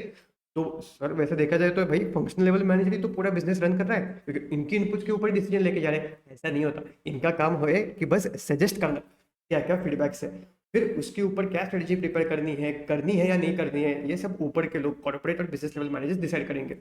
दे only suggest the strategies to customer feedback, they do not decide overall business direction. इसके ऊपर जो क्वेश्चन आता है वो ये आता है कि क्या फंक्शनल लेवल मैनेजर्स के इनपुट्स कॉर्पोरेट लेवल मैनेजर ने, बिजनेस लेवल मैनेजर ने कंसीडर करने चाहिए क्या? तो आपको लिखना है yes, you need to consider the inputs of functional level managers because they are closer to the customers। they will provide you critical information and inputs which will help you to prepare strategies। ऐसा आपको मस्त तरीके से लिख के आना है। फिर जो इन्फॉर्मेशन फ्लो होती है ना, ये दो अप्रोचेस में फ्लो होती है। एक रहता है टॉप डाउन, दूसरा रहता है बॉटम्स अप। एक रहता है टॉप डाउन, दूसरा रहता है बॉटम्स अप। टॉप डाउन में कैसा रहता है? कॉर्पोरेट लेवल मैनेजर एक स्ट्रेटेजी डिसाइड करेगा और वो नीचे कम्युनिकेट कर देगा कि भाई ये स्ट्रेटेजी लगानी है, तू लगा। ऐसा जब वो बोलेगा बिजनेस लेवल मैनेजर्स को, फंक्शनल लेवल मैनेजर को, तो वो हुआ top down approach. A top-down approach to decision making is when decisions are made solely by the leadership at the top. But bottom up में कैसा होता है, फंक्शनल लेवल मैनेजर्स को चांस दिया जाता है उसके इनपुट शेयर करने का, बिजनेस लेवल मैनेजर्स को चांस दिया जाता है अपने इनपुट शेयर करने का कॉर्पोरेट लेवल मैनेजर को, और फिर एक स्ट्रेटेजी प्रिपेयर की जाती है. This is called as bottom up. While the bottom up approach gives all team across the level of voice in decision making. अभी हम आते हैं नेटवर्क ऑफ रिलेशनशिप में. टोटल 3 नेटवर्क ऑफ रिलेशनशिप दिए गए. अभी तक जो हमने डिस्कस किया वो अलग अलग स्ट्रेटेजिक लेवल्स थे. फिर ये स्ट्रेटेजिक लेवल्स के बीच में इंफॉर्मेशन के फ्लो होने के प्रोसेस को नाम दिया. अभी हम नाम देने वाले हैं कि ये जो तीनों लेवल्स है ये एक दूसरे के साथ कनेक्टेड कैसे है. उसके टोटल 3 रिलेशनशिप दिए. एक है फंक्शनल एंड डिविजनल रिलेशनशिप, दूसरा है हॉरिजॉन्टल रिलेशनशिप, और तीसरा है मैट्रिक्स रिलेशनशिप. क्या क्या 3 नाम बोले? पहला है फंक्शनल एंड डिविजनल रिलेशनशिप, दूसरा है हॉरिजॉन्टल रिलेशनशिप, और तीसरा है मैट्रिक्स रिलेशनशिप. इसमें ना बहुत सारे स्टूडेंट्स को कंफ्यूजन होता है. ये ना नेटवर्क ऑफ रिलेशनशिप के बारे में डिस्कशन किया जाता है. जो आपके चैप्टर नंबर 5 में जो सिखाया जाता है ना अलग अलग ऑर्गेनाइजेशन स्ट्रक्चर के बारे में, वो ऑर्गेनाइजेशन स्ट्रक्चर दोनों चीज अलग अलग है. दोनों चीज के ऊपर जो क्वेश्चंस आते हैं ना वो भी अलग अलग रहते हैं. बहुत बार क्वेश्चन इसके ऊपर पूछा जाता है और बच्चे चैप्टर नंबर 5 का कंटेंट लिख के आते हैं. तो इसके ऊपर जो क्वेश्चंस आ रहे हैं उसको हमको समझना कैसे है, मैं आपको वो क्वेश्चन से दिखाऊंगा कि उसको समझना कैसे कि भाई इसके ऊपर क्वेश्चन पूछना है. ठीक है, तो सबसे पहले डिस्कस करते हैं फंक्शनल एंड डिविजनल रिलेशनशिप के बारे में. ये उन कंपनीज लगाते हैं जो बहुत ही बड़ी लार्ज कंपनीज है और जहाँ पे क्लियरली रोल्स सेपरेट किए गए. जैसे कि यहाँ पे हमने जो एग्जांपल लिया, यहाँ पे देखो क्लियरली डिविजन्स प्रिपेयर किए. फिर हर डिविजन्स के अपने अपने अलग फंक्शनल डिपार्टमेंट्स है. तो यहाँ पे जो सेल्स डिपार्टमेंट रहेगा ना पोइट वाला, उसका बस यही काम रहेगा कि पोइट के रिगार्डिंग स्ट्रेटजीज बनाए. उसको ये नहीं काम रहेगा कि भाई फ्री टाइम में मैं एनर्जी के रिगार्डिंग स्ट्रेटजीज बनाता हूँ. नहीं, क्योंकि यहाँ पे क्लियरली रोल्स डिफाइंड है. तो अगर ऐसी कोई ऑर्गेनाइजेशन है जो बड़ी है जहाँ पे क्लियरली रोल्स डिफाइंड है, देन वो आती है फंक्शनल एंड डिविजनल रिलेशनशिप में. ईच फंक्शन और डिविजन इज रनिंग इंडिपेंडेंटली. हाँ, यहाँ पे सेल्स डिपार्टमेंट सारे डिपार्टमेंट में, बट वो अलग अलग इंडिपेंडेंटली काम कर रहे हैं भाई, एक दूसरे का काम नहीं करते बैठ रहे. Each function or division is running independently. They are headed by functional or divisional head. मतलब फंक्शनल डिपार्टमेंट का हेड होगा फंक्शनल हेड और डिवीजन का होगा divisional head, who is a functional और business level managers reporting directly to the corporate level manager. तो अब ये डेफिनेशन जब मैंने मॉड्यूल से भी पढ़ी थी ना, तो मेरे को एक चीज समझी थी कि यार divisional manager business level manager तो कॉर्पोरेट लेवल मैनेजर को रिपोर्टिंग करता है. बट सर ये फंक्शनल लेवल मैनेजर कैसे कॉर्पोरेट लेवल मैनेजर को रिपोर्ट कर रहा है? वो तो पहले बिजनेस लेवल को करेगा ना. तो मॉड्यूल में ऐसा कैसे दिया है सर? मॉड्यूल में कैसे दिया है ये देखो. अब हर बिजनेसेस में ना ऐसे अलग अलग डिविजन्स दे रहेंगे. मान लो एक बिजनेस ऐसा है जैसे एक अदानी ग्रुप है और उसमें कुछ डिविजन्स नहीं है, डायरेक्टली डिपार्टमेंट्स है. जब एक ही डिवीजन रहेगा तो तुम ये अलग अलग डिपार्टमेंट्स नहीं करते बैठोगे ना. तुम क्या करोगे?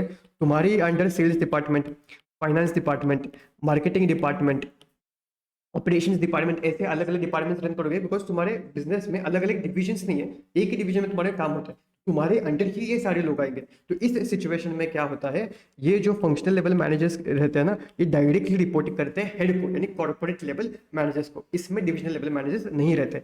इसलिए यहाँ पे ऐसा कहा गया है दैट हु इज फंक्शनल और business level managers reporting directly to the corporate level manager. तो वो क्लैरिटी रखना, इसमें कंफ्यूज मत होते जाना कि ये मॉडल में क्या दिया कुछ समझ नहीं रहा. दूसरा है हॉरिजॉन्टल रिलेशनशिप. हॉरिजॉन्टल रिलेशनशिप में कैसे होता है, ये उन कंपनीज फॉलो करती है जहाँ पे लोग ज्यादा नहीं है, बहुत ही छोटे, बहुत ही कम लोग हैं, बहुत ही कम लोगों की टीम है, like startups and creative team. ये फॉलो करती है हॉरिजॉन्टल रिलेशनशिप.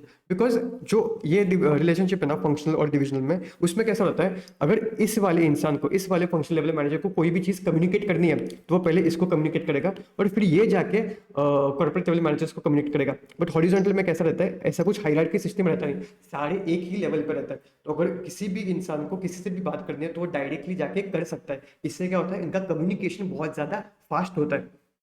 अब आप देख सकते हो कि रिलायंस में अदानी के ग्रुप में ऐसा नहीं होगा कि जो सेल्स डिपार्टमेंट रहेगा, अब जैसे अदानी के अदानी के बिजनेस में जो सेल्स वाला हेड है, सेल्स डिपार्टमेंट का जो हेड है पोर्ट के बिजनेस का, उसको कभी भी मन लगे तो भाई गौतम अदानी के साथ बात करने को जा रहा है, ऐसा तो नहीं हो सकता ना. बट हॉरिजॉन्टल रिलेशनशिप में ये चीजें पॉसिबल है बिकॉज तुमने ऐसे कुछ हायरार्की सिस्टम मेंटेन नहीं की. कोई भी इंसान किसी भी इंसान से कभी भी बात कर सकता है. ये क्यों पॉसिबल है, बिकॉज तुम्हारे ऑर्गेनाइजेशन में बहुत कम लोग हैं, तुम एक स्टार्टअप की टीम हो, लोग बहुत कम है. This is a flat structure where all employees including the top management are in the same hierarchical position. इससे फायदा क्या होता है, यहाँ पे तुम्हारे आइडिया शेयरिंग बहुत क्विक वे में होती है, तुम्हारा कम्युनिकेशन बहुत ज्यादा क्विक होता है, ट्रांसपेरेंसी रहती है, ओपननेस रहता है, जिससे तुम इनोवेशन के रिगार्डिंग जो भी चीजें डिसीजन ले सकते हो वो क्विकली ले सकते हो. और तीसरा है तुम्हारा मैट्रिक्स रिलेशनशिप. इस रिलेशनशिप को अ ग्रिड लाइक स्ट्रक्चर कहा जाता है। मैंने क्या कहा, इस रिलेशनशिप को अ ग्रिड लाइक स्ट्रक्चर कहा जाता है। ये वो कंपनीज फॉलो करती है जो बड़ी कॉन्ग्लोमरेट कंपनी है, जहां पे कॉम्प्लेक्स काम चलते रहते हैं। ये तो टेम्परेरी प्रोजेक्ट बेस्ड काम चलते रहता है। तो अगर कोई बड़ी कंपनी है जहां पे कॉम्प्लेक्स प्रोजेक्ट बेस्ड काम चल रहे हैं, तो वो यूज करिए मैट्रिक्स रिलेशनशिप। इसमें कैसा रहता है, तुम अलग अलग डिविजन्स करते नहीं बढ़ते, तुम बस एक फंक्शनल डिपार्टमेंट रन करते हो, जैसे कि मार्केटिंग, सेल्स, फाइनेंस, ऑपरेशंस, और ये फंक्शनल डिपार्टमेंट का एक हेड। ठीक है, और तुम यहाँ पे लोगों की हायरिंग करते जाओगे। तुम्हारे यहाँ पे ना डिवीजन के हिसाब से काम नहीं चलता, तुम्हारे यहाँ पे प्रोजेक्ट के हिसाब से काम चलते रहते हैं, जो टेम्परेरी बेस्ड प्रोजेक्ट है। एक प्रोजेक्ट भाई 2 साल के लिए, एक 5 साल के लिए, एक 3 साल के लिए। तो तुम अलग अलग डिविजन करने से अच्छा क्या करते हो, एक फंक्शनल डिपार्टमेंट को हायर कर लिया लोगों को, और फिर इन्हीं लोगों को अलग अलग प्रोजेक्ट्स में जैसे जैसे प्रोजेक्ट शुरू होते हैं वैसे वैसे लोगों को एलोकेट करते जाते हो। जैसे कि मार्केटिंग डिपार्टमेंट के 10 लोगों को तुमने 2 लोगों को ए प्रोजेक्ट में अलोकेट कर दिया, 3 लोगों को बी में कर दिया, 5 लोगों को सी में कर दिया। इसमें फिर जो भी तुम एक टीम बनाते हो ना, उस टीम का एक हेड भी रहता है जिसको हम बोलते हैं प्रोजेक्ट हेड। ठीक है, तो यहाँ पे कैसा रहता है, ये जो इंसान जिसको तुमने एलोकेट किया है फॉर द पर्टिकुलर प्रोजेक्ट, इसको ना दोनों को रिपोर्टिंग करना पड़ता है।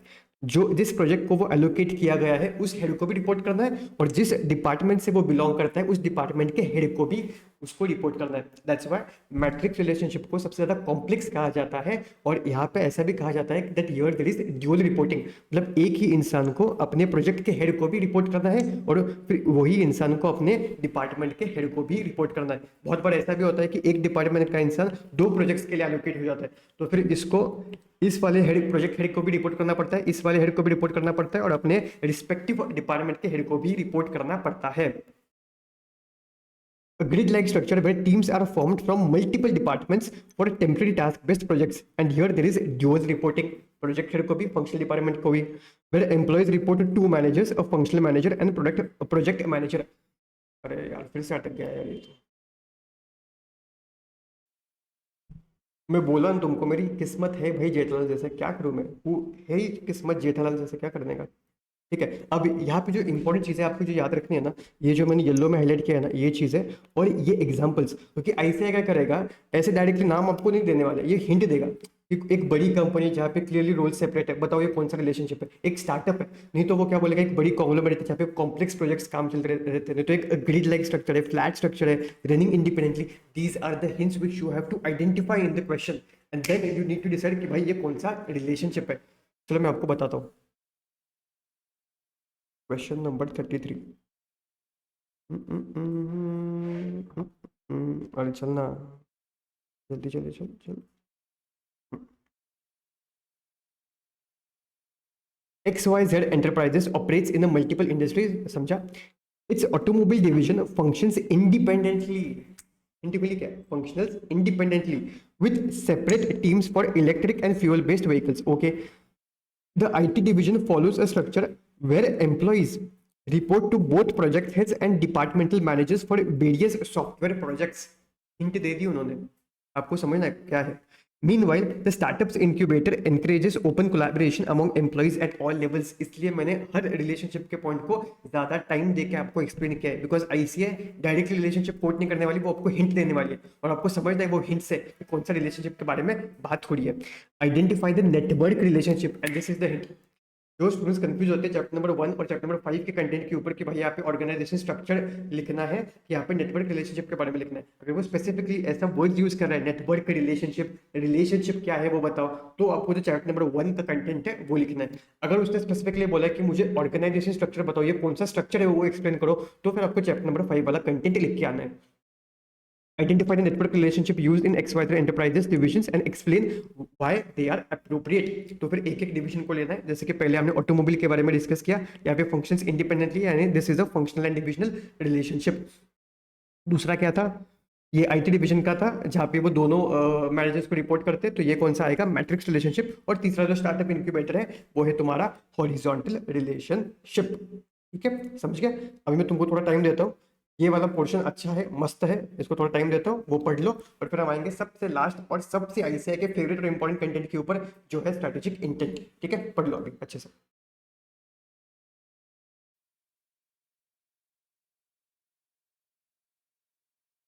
चलो आई होप आपने सारी चीज़ों को अच्छी तरीके से देख लिया होगा, और ये अभी क्या अभी देखते जाओ, नहीं तो आप सोचोगे कि नहीं यार एक बार रिवीजन लेक्चर खत्म कर देता हूँ फिर बाद में देखता हूँ। ऐसा अगर करोगे ना तो बाद में फिर से बहुत ज़्यादा टाइम लगता है। पूरे टॉपिक को अगर ऐसे 5-5 में डिवाइड करके क्विकली रिकॉल करते जाओगे ना तो वो इजीली हो पाएगा और तुरंत भी हो पाएगा। लास्ट में अगर रुकते बैठोगे तो फिर से बहुत ज़्यादा टाइम जाएगा, लेक्चर देख के कुछ फ़ायदा नहीं होगा फिर उसमें। ठीक है, अभी हम आते हैं लास्ट टॉपिक के ऊपर, that is strategic intent. But before that, अगर आपको ये रिवीजन वीडियो सच में बहुत ज़्यादा हेल्पफुल हो रहा है, आपको चीज़ें क्लियर हो रही है, आपको कॉन्फिडेंस आ रहा है, तो मुझे कमेंट करके ज़रूर बताना कि आपको ये कैसा लग रहा है, because it is just one comment for you but it gives me much more motivation. ठीक है, तो लाइक तो करना ही है बट कमेंट करके भी ज़रूर बताना। ठीक है, और अपने दोस्तों के साथ भी इसको ज़रूर शेयर कीजिएगा। ठीक है, अभी हम लास्ट टॉपिक पे आते हैं, स्ट्रेटेजिक इंटेंट। और ये ना आईसीआई का बहुत ज़्यादा फेवरेट टॉपिक है, बिकॉज इसके ऊपर वो क्वेश्चन पूछता ही पूछता है, अगर नहीं पूछा तो उसको कैसा तो हो जाता है। ठीक है, तो एक एमसीक्यू नहीं तो डिस्क्रिप्टिव आएगा ही आएगा इस पर्टिकुलर टॉपिक के ऊपर। तो सर स्ट्रेटेजिक इंटेंट यानी क्या सर? स्ट्रेटेजिक इंटेंट यानी क्या? स्ट्रेटेजिक इंटेंट मतलब why you do what you do. तुम जो भी बिजनेस रन कर रहे हो उसके पीछे तुम्हारा पर्पस क्या है। Top management must decide what they want to do and why they want to do. This later why reflects the strategic intent. और सर इसमें क्लैरिटी होना इसलिए इंपॉर्टेंट है बिकॉज जब तुम्हें इसके ऊपर क्लैरिटी रहेगी ना तभी तुम उसके हिसाब से अपने विजन को सेट करोगे, फिर विजन के हिसाब से मिशन आ जाएगा, फिर इनके हिसाब से तुम्हारे गोल्स एंड ऑब्जेक्टिव सेट कर पाओगे। तो ये सारी चीजें करने के लिए तुम्हारा इंटेंट, तुम्हारा पर्पस क्या है बिजनेस रन करने का, उसमें तुम्हें क्लैरिटी चाहिए। जैसा आपने हमने डिस्कस किया, पर्पस जब क्लियर होता है तब हम विजन मिशन गोल्स ऑब्जेक्टिव्स हम फ्रेम कर पाते हैं। तो अभी हम क्विकली डिस्कस करते हैं विजन के बारे में। विजन के ऊपर अगर क्वेश्चंस आते हैं तो दो टाइप के क्वेश्चंस आते हैं, एक जहाँ पे टेल मी द डेफिनेशन और the importance of the vision, और दूसरा आता है tell me the essentials of vision. इनको समझते हैं। विजन यानी क्या है sir? Vision is the blueprint of a company's future position. यानी विजन हमें बताता है where the company wants to go, company को कहाँ तक पहुंचना है, ये हमें अपना विजन स्टेटमेंट बताता है। तो एक कंपनी है Zwigato जिसका विजन स्टेटमेंट है that they want to be the most impactful and sustainable food company globally, helping access to the good food in an eco friendly and efficient way. तो इनका vision statement clearly बोल रहा है कि उनको जाना का है, मुझे ना सबसे ज्यादा इम्पैक्टफुल कंपनी बनानी है, सस्टेनेबल फूड कंपनी बनानी है, और वो भी डोमेस्टिक नहीं ग्लोबल लेवल पे बनानी है। तो विजन स्टेटमेंट हमेशा तुम्हें बताता है where the company wants to go. It provides a panoramic view describing where the company wants to go and it also communicates management aspiration to the stake holders. जो भी स्टेक होल्डर्स रहेंगे जैसे कि investors रहेंगे, employees रहेंगे, ये तो customers रहेंगे, उनको समझता है कि कंपनी को करना क्या है। कंपनी को ना सबसे ज्यादा इम्पैक्ट लाना है। इम्पैक्ट वो कैसे ला सकते हैं? कुछ ना कुछ तो अलग करके। तो भाई ये कंपनी कुछ ना कुछ तो अलग कर रही होंगी।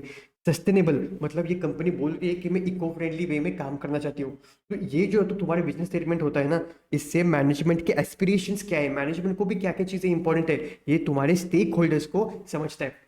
So vision is a blueprint of company's future position which provides a panoramic view describing where the company wants to go. It communicates management aspiration to the stakeholders.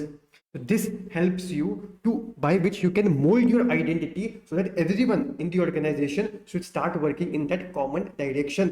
जब ये तुम्हारे क्लियर होता है कि मुझे कहाँ पे जाना है, तब डिपार्टमेंट के सारे लोग उस डायरेक्शन पे काम करना शुरू कर देते हैं। So here you need to mold your identity by steering organizational energy in a common direction. अभी हम आते हैं इसेंशियल्स ऑफ विजन के ऊपर, जिसके ऊपर आईसीआई क्वेश्चन पूछता है, और अभी आई थिंक जनवरी में भी इसके ऊपर क्वेश्चन आया था इसेंशियल्स ऑफ विजन के ऊपर। So what are the essentials of vision? 4 point है। डाइस जैसे होने चाहिए। इसेंशियल्स ऑफ विजन कैसे होने चाहिए? डाइस जैसे। कैसे होने चाहिए? डाइस जैसे। डी मतलब डायरेक्शन। विजन तुम्हारा इतना क्लियर होना चाहिए जिससे लोगों को कौन से डायरेक्शन में जाना है वो समझे। It should clearly communicate direction in which organisation is headed. Second, I मतलब intelligent entrepreneurship. This is an exercise of an intelligent entrepreneurship. ऐसा क्यों सर? बिकॉज भाई विजन स्टेटमेंट एक ऐसी चीज है जो तुमको बहुत साल लगेंगे अचीव करने के लिए। यार ये स्टेटमेंट ऐसा नहीं होना चाहिए जो 2 साल के बाद 3 साल के बाद फेड हो जाए, ये तो कुछ रिलेवेंट ना रहे, राइट। तो ये ऐसा होना चाहिए जो 10 साल के बाद भी 5 साल के बाद भी रिलेवेंट हो। और ये फ्रेम करना, ऐसा सोचना is a work of an intelligent entrepreneurship. That's why it is also said that here you have to think creatively regarding how to prepare a company for the future. And the fourth point is a well articulated vision creates enthusiasm. तो vision statement में क्या क्या चीजें होनी चाहिए? The very first one, DICE में D मतलब it should clearly communicate the direction in which organisation is headed. I मतलब इंटेलिजेंट एंटरप्रेन्योरशिप। सी मतलब you here you have to think creatively. और ई मतलब it should create enthusiasm. 4 points. D मतलब direction, I मतलब intelligent entrepreneurship, और सी मतलब thinking creatively, और E मतलब तुम्हारा एंथुजियाज्म। ठीक है, ये 4 पॉइंट्स होने चाहिए। अभी इसके क्वेश्चंस के ऊपर आते हैं। नंबर 25।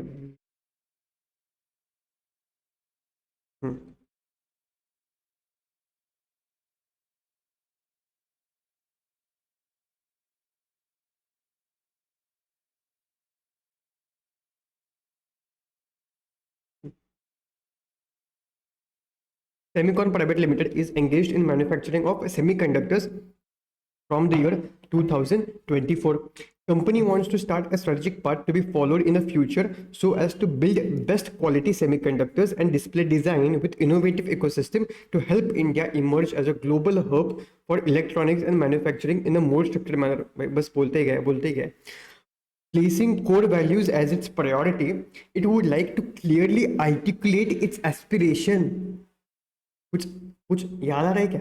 तो आईसीआई ऐसे ही करती है, जैसे मैंने आपको नेटवर्क ऑफ रिलेशनशिप में भी बोला, और इसमें भी वो डायरेक्टली विजन के बारे में क्वेश्चन पूछ रहा है, मिशन के बारे में क्वेश्चन पूछ रहा है, ऐसा नहीं लिखेगा। वो छोटे मोटे हिंट्स देगा, like this, like panoramic view, management aspirations, where the company wants to go, mold your identity, common direction। ये सारे hints है जिससे आपको समझना है कि भाई ये कहीं ना कहीं विजन के बारे में बात कर रहा है। तो क्वेश्चन क्या है? Placing core values as its priority, it would like to clearly articulate its aspirations to the stakeholders while guiding a beacon to keeping inspiring its workforce. Identify and explain one of the component of strategic intent which help indicate towards the above stated intention. यहाँ पे उनको अपने aspirations को clearly communicate करना है अपने लोगों के साथ, जिससे वो सारे लोग एक कॉमन डायरेक्शन पे काम करना चालू करें। तो ऐसा हमने कहाँ पे पढ़ा था? ऐसा हमने पढ़ा था विजन में। So identify and explain one of the component of strategic intent which will help indicate towards about stated intention, why such component is important for a successful organisation and also state the essentials of such a component. Sir ये question तो simple लग रहा है, but लिया क्यों है आपने? अभी जो हमने देखा वो था डेफिनेशन और इसेंशियल्स ऑफ विजन। यही चीजें आपके मॉडल में भी है। क्वेश्चन क्या पूछा है? Tell us the importance for the successful organisation and state the essentials of such components. उन्होंने वर्ड के यूज किया है importance. Why such component is important for a successful organisation, ऐसा उन्होंने वर्डिंग फ्रेम किया। अब यहाँ पे दिक्कत क्या आती है? पीवाईक्यू का क्वेश्चन है, एग्जाम में ऐसा ही ये सजेस्टेड आंसर में आईसीआई ने डाला था। अब यहाँ पे आईसीआई ने ना एक मस्त गेम खेल दिया आपके साथ, जहाँ पे जब ये स्टूडेंट ये पर्टिकुलर सजेस्टेड आंसर देखेगा ना, वो बहुत ज़्यादा कंफ्यूज हो जाएगा कि यार ऐसे पॉइंट्स तो मॉडल में मैंने पढ़े ही नहीं है, ऐसे पॉइंट्स तो किधर है ही नहीं। बट ये आईसीआई ने ऐसा कैसे फ्रेम कर दिया, और मैं एज ए स्टूडेंट कैसे समझ जाऊंगा कि ऐसे वर्ड्स को मुझे फ्रेमिंग करना है? देखते हैं अपन आंसर क्या है। The component of a strategic intent that best indicates the company's future aspiration is the vision। ये तो भाई हमको समझ गया, ये हमको समझ गया। ठीक है, अभी हम नीचे आते हैं। फिर हमने जो पॉइंट्स अभी डिस्कस किए वो आपको लिखने हैं। The vision implies the blueprint of the company's future position that outlines what an organisation aspires to become in the long term. जो सारी चीजें फिर वो उसको केस अपना वहाँ पे बना लिया। Now a strategic vision is important because उसके फिर 3 पॉइंट्स आईसीआई ने यहाँ पे मेंशन कर दिए। और जब भी ये 3 पॉइंट्स एक स्टूडेंट पढ़ेगा ना, तो वो बहुत ज्यादा कंफ्यूज हो जाएगा, बिकॉज उसने ऐसे 3 पॉइंट्स मॉड्यूल में देखे ही नहीं है, जो किसी भी कंसेप्ट बुक में देखे ही नहीं है। तो वो कंफ्यूज हो जाएगा कि भाई ये ऐसा कैसा पॉइंट आईसीआई ने फ्रेम कर दिया। पढ़ते हैं अपन। पहला पॉइंट क्या है? It provides a clear sense of direction helping the organisation focus on its resources and efforts towards defined long term goals. Second, it serves as a source of alignment and inspiration for the stake holders. वो stake holders के नाम लिए, employees, customers वगैरह। And तीसरा, it shapes the organisation identity and culture, encouraging unity and collective motivation to achieve shared objectives. भाई बच्चा डर ही जाएगा कि ऐसे कुछ पॉइंट्स मैंने पढ़े नहीं, और ये तो पीवाईक्यू का क्वेश्चन है। एज ए स्टूडेंट मैं कैसे, मुझे कैसे समझेगा कि यार ऐसे पॉइंट्स को मेंशन करना है, ऐसे वर्डिंग्स इस्तेमाल करना है? तो इसमें ना बहुत बार आप कंफ्यूज हो जाओगे डायरेक्टली आंसर्स देखोगे तो। बहुत बार क्वेश्चन बैंक में कैसे रहता है, आंसर डायरेक्टली कॉपी पेस्ट रहता है, तो स्टूडेंट को नहीं समझता कि भाई इसको लिखना कैसे है। बट यहाँ पे ना मैंने आपको इनपुट शेयर कर दिया कि भाई तो टेंशन मत ले, ये जो 3 पॉइंट्स जो हमने डिस्कस किया ना, वो वही 3 पॉइंट्स है जो अभी हमने यहाँ पे देखे थे। देखो ऐसे में इनपुट क्या है, here in the importance of strategic vision they have explained the 3 points which are nothing but steers organizational energy in a common direction। जो हमने वहां पे देखा, a clearly articulated strategic vision communicates management aspirations to the stakeholders, and strategic vision thus points out a particular direction, charts a strategic path to be followed in the future, and mold the organizational identity। So this is how 3 points are mentioned in the module and also in the last main chart book which I have just shown to you। तो ऐसे points ICI ने module में mention किए, but उसके wordings देखो, clear organisation energy in a common direction, उसके लिए क्या वर्डिंग कर दिया, it provides a clear sense of direction helping the organisation focus its resources and efforts towards defined long term goals. अभी मेरे को कैसे समझेगा, तो यार ऐसे तो आईसीआई ने करना नहीं चाहिए, जो वर्डिंग्स रखे हैं वही वर्डिंग्स को आईसीआई ने कंटिन्यू करना चाहिए। बट स्टिल मैंने यहाँ पे आपको इनपुट शेयर कर दिया है कि अगर ऐसे कुछ क्वेश्चन आया तो आपने यही 3 पॉइंट्स मेंशन कर दिए जो अभी हमने लास्ट में चैट बुक में भी डिस्कस किए थे, तो आपको मार्क्स मिलेंगे। ऐसा नहीं होगा कि कट हो जाएगा, बिकॉज जो मीनिंग है, जो इंटेंट है वो सिमिलर ही है, वो सेम ही है। इसलिए ऐसे अलग अलग पॉइंट्स को देख के कंफ्यूज मत हो जाना, उसका मीनिंग यहाँ पे मैंने आपको एसएम इनपुट में दे दिया है कि क्या है। इसलिए that's why I have name this book as a unique question bank, because यहाँ पे आपका जो भी कंफ्यूजन है ना वो क्लैरिटी में कन्वर्ट होते जाता है। और टेंशन मत लो, ऐसे 3 पॉइंट्स को आपको एज इट कॉपी पेस्ट नहीं करना है, अपने ये 3 पॉइंट्स जो हमने डिस्कस किए वो भी लिख दिए तो आपको मार्क्स मिलेंगे, ठीक है।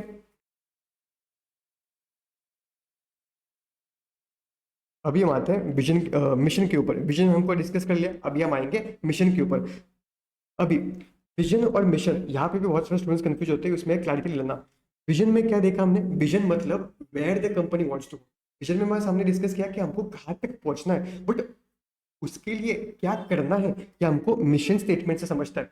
जैसे सॉरी, जब तुम ये स्टेटमेंट पढ़ते हो तो इस स्टेटमेंट में क्या लिखा है कि यार मुझे ना सबसे ज्यादा इम्पैक्टफुल और सस्टेनेबल फूड कंपनी रन करनी है which will help access to the good food, इतना ही लिखा है। But access to the good food मतलब क्या, तुम तुम्हारे रेस्टोरेंट्स ओपन करने वाले हो, तुम तुम्हारे कैफेज रन करने वाले हो, या तुम फूड डिलीवर करने वाले हो, और तुम करने क्या वाले हो। विजन स्टेटमेंट में हमें बस यही समझता है कि कंपनी को कहाँ पे जाना है, उनका टारगेट क्या है, उनका विजन क्या है। बट मिशन स्टेटमेंट से हमें समझता है कि वो अचीव करने के लिए कंपनी करने क्या वाली है। Mission statement answers what business are we in and what do we do. It will define current scope, customer focus, activities and purpose. तो जो भी स्टूडेंट्स को कंफ्यूज होता है विजन और मिशन में, आप ये चीज याद रखना, विजन में बस हमको समझता है कि हमको कहाँ तक जाना है, और मिशन स्टेटमेंट से समझता है कि हम उसके लिए करने क्या वाले हैं। To operate as a food delivery platform, हाँ मुझे क्लैरिटी हो गई कि भाई रेस्टोरेंट कैफे नहीं, मुझे फूड डिलीवरी प्लेटफॉर्म रन करना है। Helping better food for more people by offering quick, affordable and reliable services to tech and logistics. So here in a statement I have defined what business are we in and what do we do. ठीक है, फिर इसके ऊपर ना mission statement के ऊपर 2 type के questions आते हैं। सबसे पहला है की फीचर्स ऑफ मिशन, और दूसरा क्वेश्चन है explain the significance of mission statement. और यहाँ पे बहुत सारे स्टूडेंट्स कंफ्यूज हो जाते हैं, पूछा जाता है ये सवाल और लिख के आते हैं ये चीजें, ये मैंने देखी है सर्टिफाइड कॉपीज में, इसलिए मैं आपको बोल रहा हूँ। और अगर इसके ऊपर क्वेश्चन पूछा है तो ये वाले पॉइंट्स लिख के आते हैं। दोनों का डिफरेंस समझो। पहला वाला क्या बोल रहा है, की फीचर्स ऑफ मिशन, यानी मिशन स्टेटमेंट में कैसे कैसे फीचर्स होने चाहिए, मिशन स्टेटमेंट होना कैसा चाहिए। और ये क्या बोल रहा है, explain the significance of mission statement, यानी मिशन स्टेटमेंट क्यों इंपॉर्टेंट है। दोनों का डिस्टिंक्शन समझो और उसके हिसाब से रिलेवेंट पॉइंट्स लिख के आओ।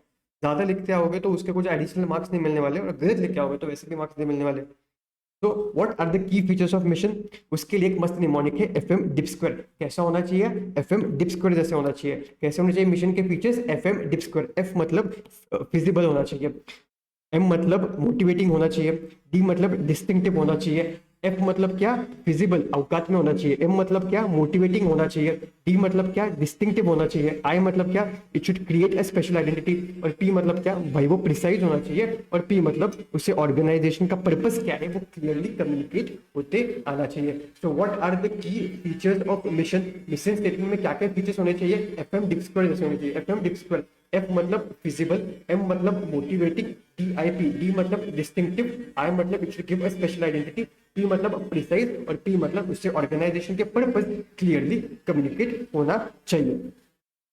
अभी इसके ऊपर एक एमसीक्यू भी आता है कि जब भी एज ऑर्गेनाइजेशन तुमको अपना मिशन स्टेटमेंट बनाना रहता है तो मिशन स्टेटमेंट को तुम्हें मार्केटिंग और एक्सटर्नल पर्सपेक्टिव से लिखना है, ना कि प्रोडक्शन और जेनेरिक पर्सपेक्टिव से।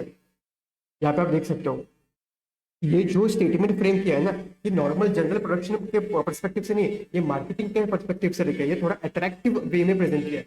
जब भी एज ऑर्गेनाइजेशन तुम मिशन स्टेटमेंट बना रहे हो वो तुम्हें मार्केटिंग और एक्सटर्नल पर्सपेक्टिव से बनाना है, ना कि प्रोडक्ट और जेनरिक पर्सपेक्टिव से, क्योंकि हम बस फूड डिलीवरी प्लेटफॉर्म है और हम फूड डिलीवर करते हैं, ऐसा नहीं लिखना है, थोड़ा सा अट्रैक्टिव वे में लिखना है। एमसीक्यू पॉइंट ऑफ व्यू से अच्छी तरीके से याद रखना है इसको। अभी हम आते हैं सेकंड क्वेश्चन के ऊपर, that is explain the significance of mission statement, जिसके ऊपर वो कभी कभार ऐसे भी क्वेश्चन पूछते हैं, why should an organisation have a mission statement. दोनों चीज इसके रिगार्डिंग ही बात कर रहे हैं। तो सर मिशन स्टेटमेंट क्यों इंपॉर्टेंट है? अभी तेरी मॉफअप की वजह से इंपॉर्टेंट है। किसकी वजह से? तेरी मॉफअप। किसकी वजह से? तेरी मॉफअप। तेरी मतलब यूआर मॉफअप। भाई जब निमोनिक नहीं बनता है ना तब ऐसा ही कुछ तो बनाना पड़ता है, क्या करूं मैं अभी, जब निमोनिक नहीं बनता है तो वैसे ही कुछ तो बनता है। तेरी मॉफअप मतलब यू आर मॉफअप। यू मतलब यूनैनिमिटी ऑफ पर्पस, आर मतलब रिसोर्स एलोकेशन, एम मतलब मोटिवेशन, ओ मतलब organisational climate, F W P, F मतलब फोकल पॉइंट, डब्ल्यू मतलब वर्क स्ट्रक्चर और पी मतलब परफॉर्मेंस कंट्रोल। मिशन स्टेटमेंट क्यों इंपॉर्टेंट है सर? तेरी मॉफअप, यू आर मॉफअप। यू मतलब यूनैनिमिटी ऑफ पर्पस। भाई जब तुम्हारा मिशन स्टेटमेंट क्लियर होता है तब सब लोगों को समझता है कि भाई ऑर्गेनाइजेशन करने क्या वाली है अपने विजन को अचीव करने के लिए। This will ensure alignment and share understanding within the organisation. Second है रिसोर्स एलोकेशन। यहाँ पे जब तुम तुम्हारे मिशन स्टेटमेंट को पढ़ते हो तुम्हें समझता है कि कंपनी के लिए क्विक, अफोर्डेबल और रिलायबल सर्विसेज प्रोवाइड करना through tech and logistics is very important. अगर ऐसी चीज है तो फिर मैं क्या करूंगा, जितने भी मेरे पास रिसोर्सेज है मैं वो उन्हीं चीजों पे एलोकेट करना शुरू कर दूंगा जो मेरे लिए इंपॉर्टेंट है। फिर डेवलप्स अ बेसिस और standards for allocating organisational resources. तीसरा है मोटिवेशन। फिर पीछे का आवाज बहुत आ रहा है क्या? यहाँ पे काम चालू है, एक आवाज तो नहीं आ रहा होगा ना? हम्म। तीसरा है motivation. This provides a basis for motivating the use of the resources. चौथा क्या है? Organizational climate. मिशन स्टेटमेंट में तुम लिखते हो कि तुम्हें करना क्या है, तुम्हारा करंट स्कोप क्या है। So this establishes a general tone और organizational climate to suggest a business like operation। जैसे कि मान लो अगर तुमने तुम्हारे मिशन स्टेटमेंट में लिख दिया कि तुम्हें एक सस्टेनेबल कंपनी रन करनी है, तो इससे ये समझता है कि तुम ना एनवायरनमेंट पे अच्छा खासा ध्यान देते होंगे। सो इससे क्या होता है, तुम्हारे एक टोन सेट हो जाता है कि तुम काम कैसे करते होंगे, क्या ये कंपनी ना वैसे ही काम करते होंगे जिससे कुछ एनवायरनमेंट पे इम्पैक्ट ना आए। तो this one is organisational climate. Fifth one is focal point. यार तुम क्या कर रहे हो मिशन स्टेटमेंट में, अपना करंट स्कोप क्या है, अपनी सारी चीजें डिस्कस कर रहे हो, तुम क्या करने वाले हो वो चीजें डिस्कस कर रहे हो। इससे क्या होता है, जो भी स्टेक होल्डर्स रहते हैं ना, इन्वेस्टर्स, एम्प्लॉइज, अगर वो भी इस मिशन स्टेटमेंट से इंस्पायर होते होंगे तो वो तुम्हारे साथ जुड़ना शुरू हो जाता है। It serves as a focal point for those who can identify within the organization purpose and direction. Sixth one is work structure. जब तुम्हारा मिशन स्टेटमेंट क्लियर होता है ना तब उसके हिसाब से गोल्स और ऑब्जेक्टिव सेट किए जाते हैं। गोल्स और ऑब्जेक्टिव्स को अचीव करने के लिए असाइनमेंट्स सेट किए जाते हैं। तो ये सारी चीजें तभी पॉसिबल है जब तुम तुम्हारा मिशन स्टेटमेंट क्लियर रखो। और सातवां है परफॉर्मेंस कंट्रोल। जैसे हमने डिस्कस किया कि हमारे लिए क्विक सर्विस देना, रिलायबल सर्विसेज देना, अफोर्डेबल सर्विसेज देना इंपॉर्टेंट है, इसलिए मैं क्या करूंगा, जो भी मुझे कंट्रोल से सेट करना है ना वो मैं उन्हीं एरिया में सेट करूंगा। Specifies purpose and translate them into goals in a such a way that cost, time and performance can be assessed and controlled. So these are the 7 points for explaining the significance of mission statement. Exam point of view absolutely important और बहुत बार पूछा भी गया है ये question. ठीक है, अभी हम आते हैं गोल्स एंड ऑब्जेक्टिव्स के ऊपर। मिशन स्टेटमेंट के रिगार्डिंग एक छोटा सा बॉक्स है जो आप बाद में भी पढ़ सकते हो। इसमें क्या दिया है, ये पीटर ड्रकर और थियोडोर लिबिट है, इन्होंने ना थोड़े क्वेश्चंस दिए। एज ऑर्गेनाइजेशन अगर तुम्हें डिसाइड करना है कि तुम्हारा मिशन स्टेटमेंट क्या होना चाहिए, तुमने कौन से बिजनेस में काम करना चाहिए, अगर तुम्हें उसकी क्लैरिटी नहीं है तो तुम ये खुद को सवाल पूछो। ये खुद को सवाल पूछने के बाद जो भी आंसर्स रहेंगे उससे तुम्हें क्लैरिटी मिल जाएगी कि तुम्हारा मिशन स्टेटमेंट क्या होना चाहिए और तुमने कौन से बिजनेस में काम करना चाहिए। This is basic thing, you can read it afterwards. अभी हम आते हैं गोल्स एंड ऑब्जेक्टिव्स के ऊपर।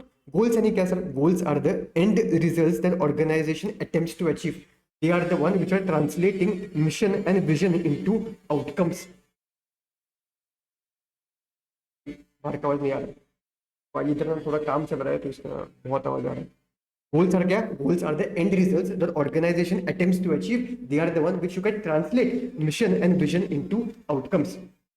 और गोल्स जो रहते हैं ना, ये ओपन एंडेड रहते हैं, ये लॉन्ग टर्म के लिए सेट किए जाते हैं। क्या चीज बोली मैंने? गोल्स जो रहते हैं ये ओपन एंडेड रहते हैं और ये लॉन्ग टर्म के लिए सेट किए जाते हैं। For example, company wants to reduce the carbon footprints of deliveries, they want to improve access in tier 2 and tier 3 cities. क्या मैंने यहाँ पे स्पेसिफिकली मेंशन किया है कि मुझे ये कब तक अचीव करना है?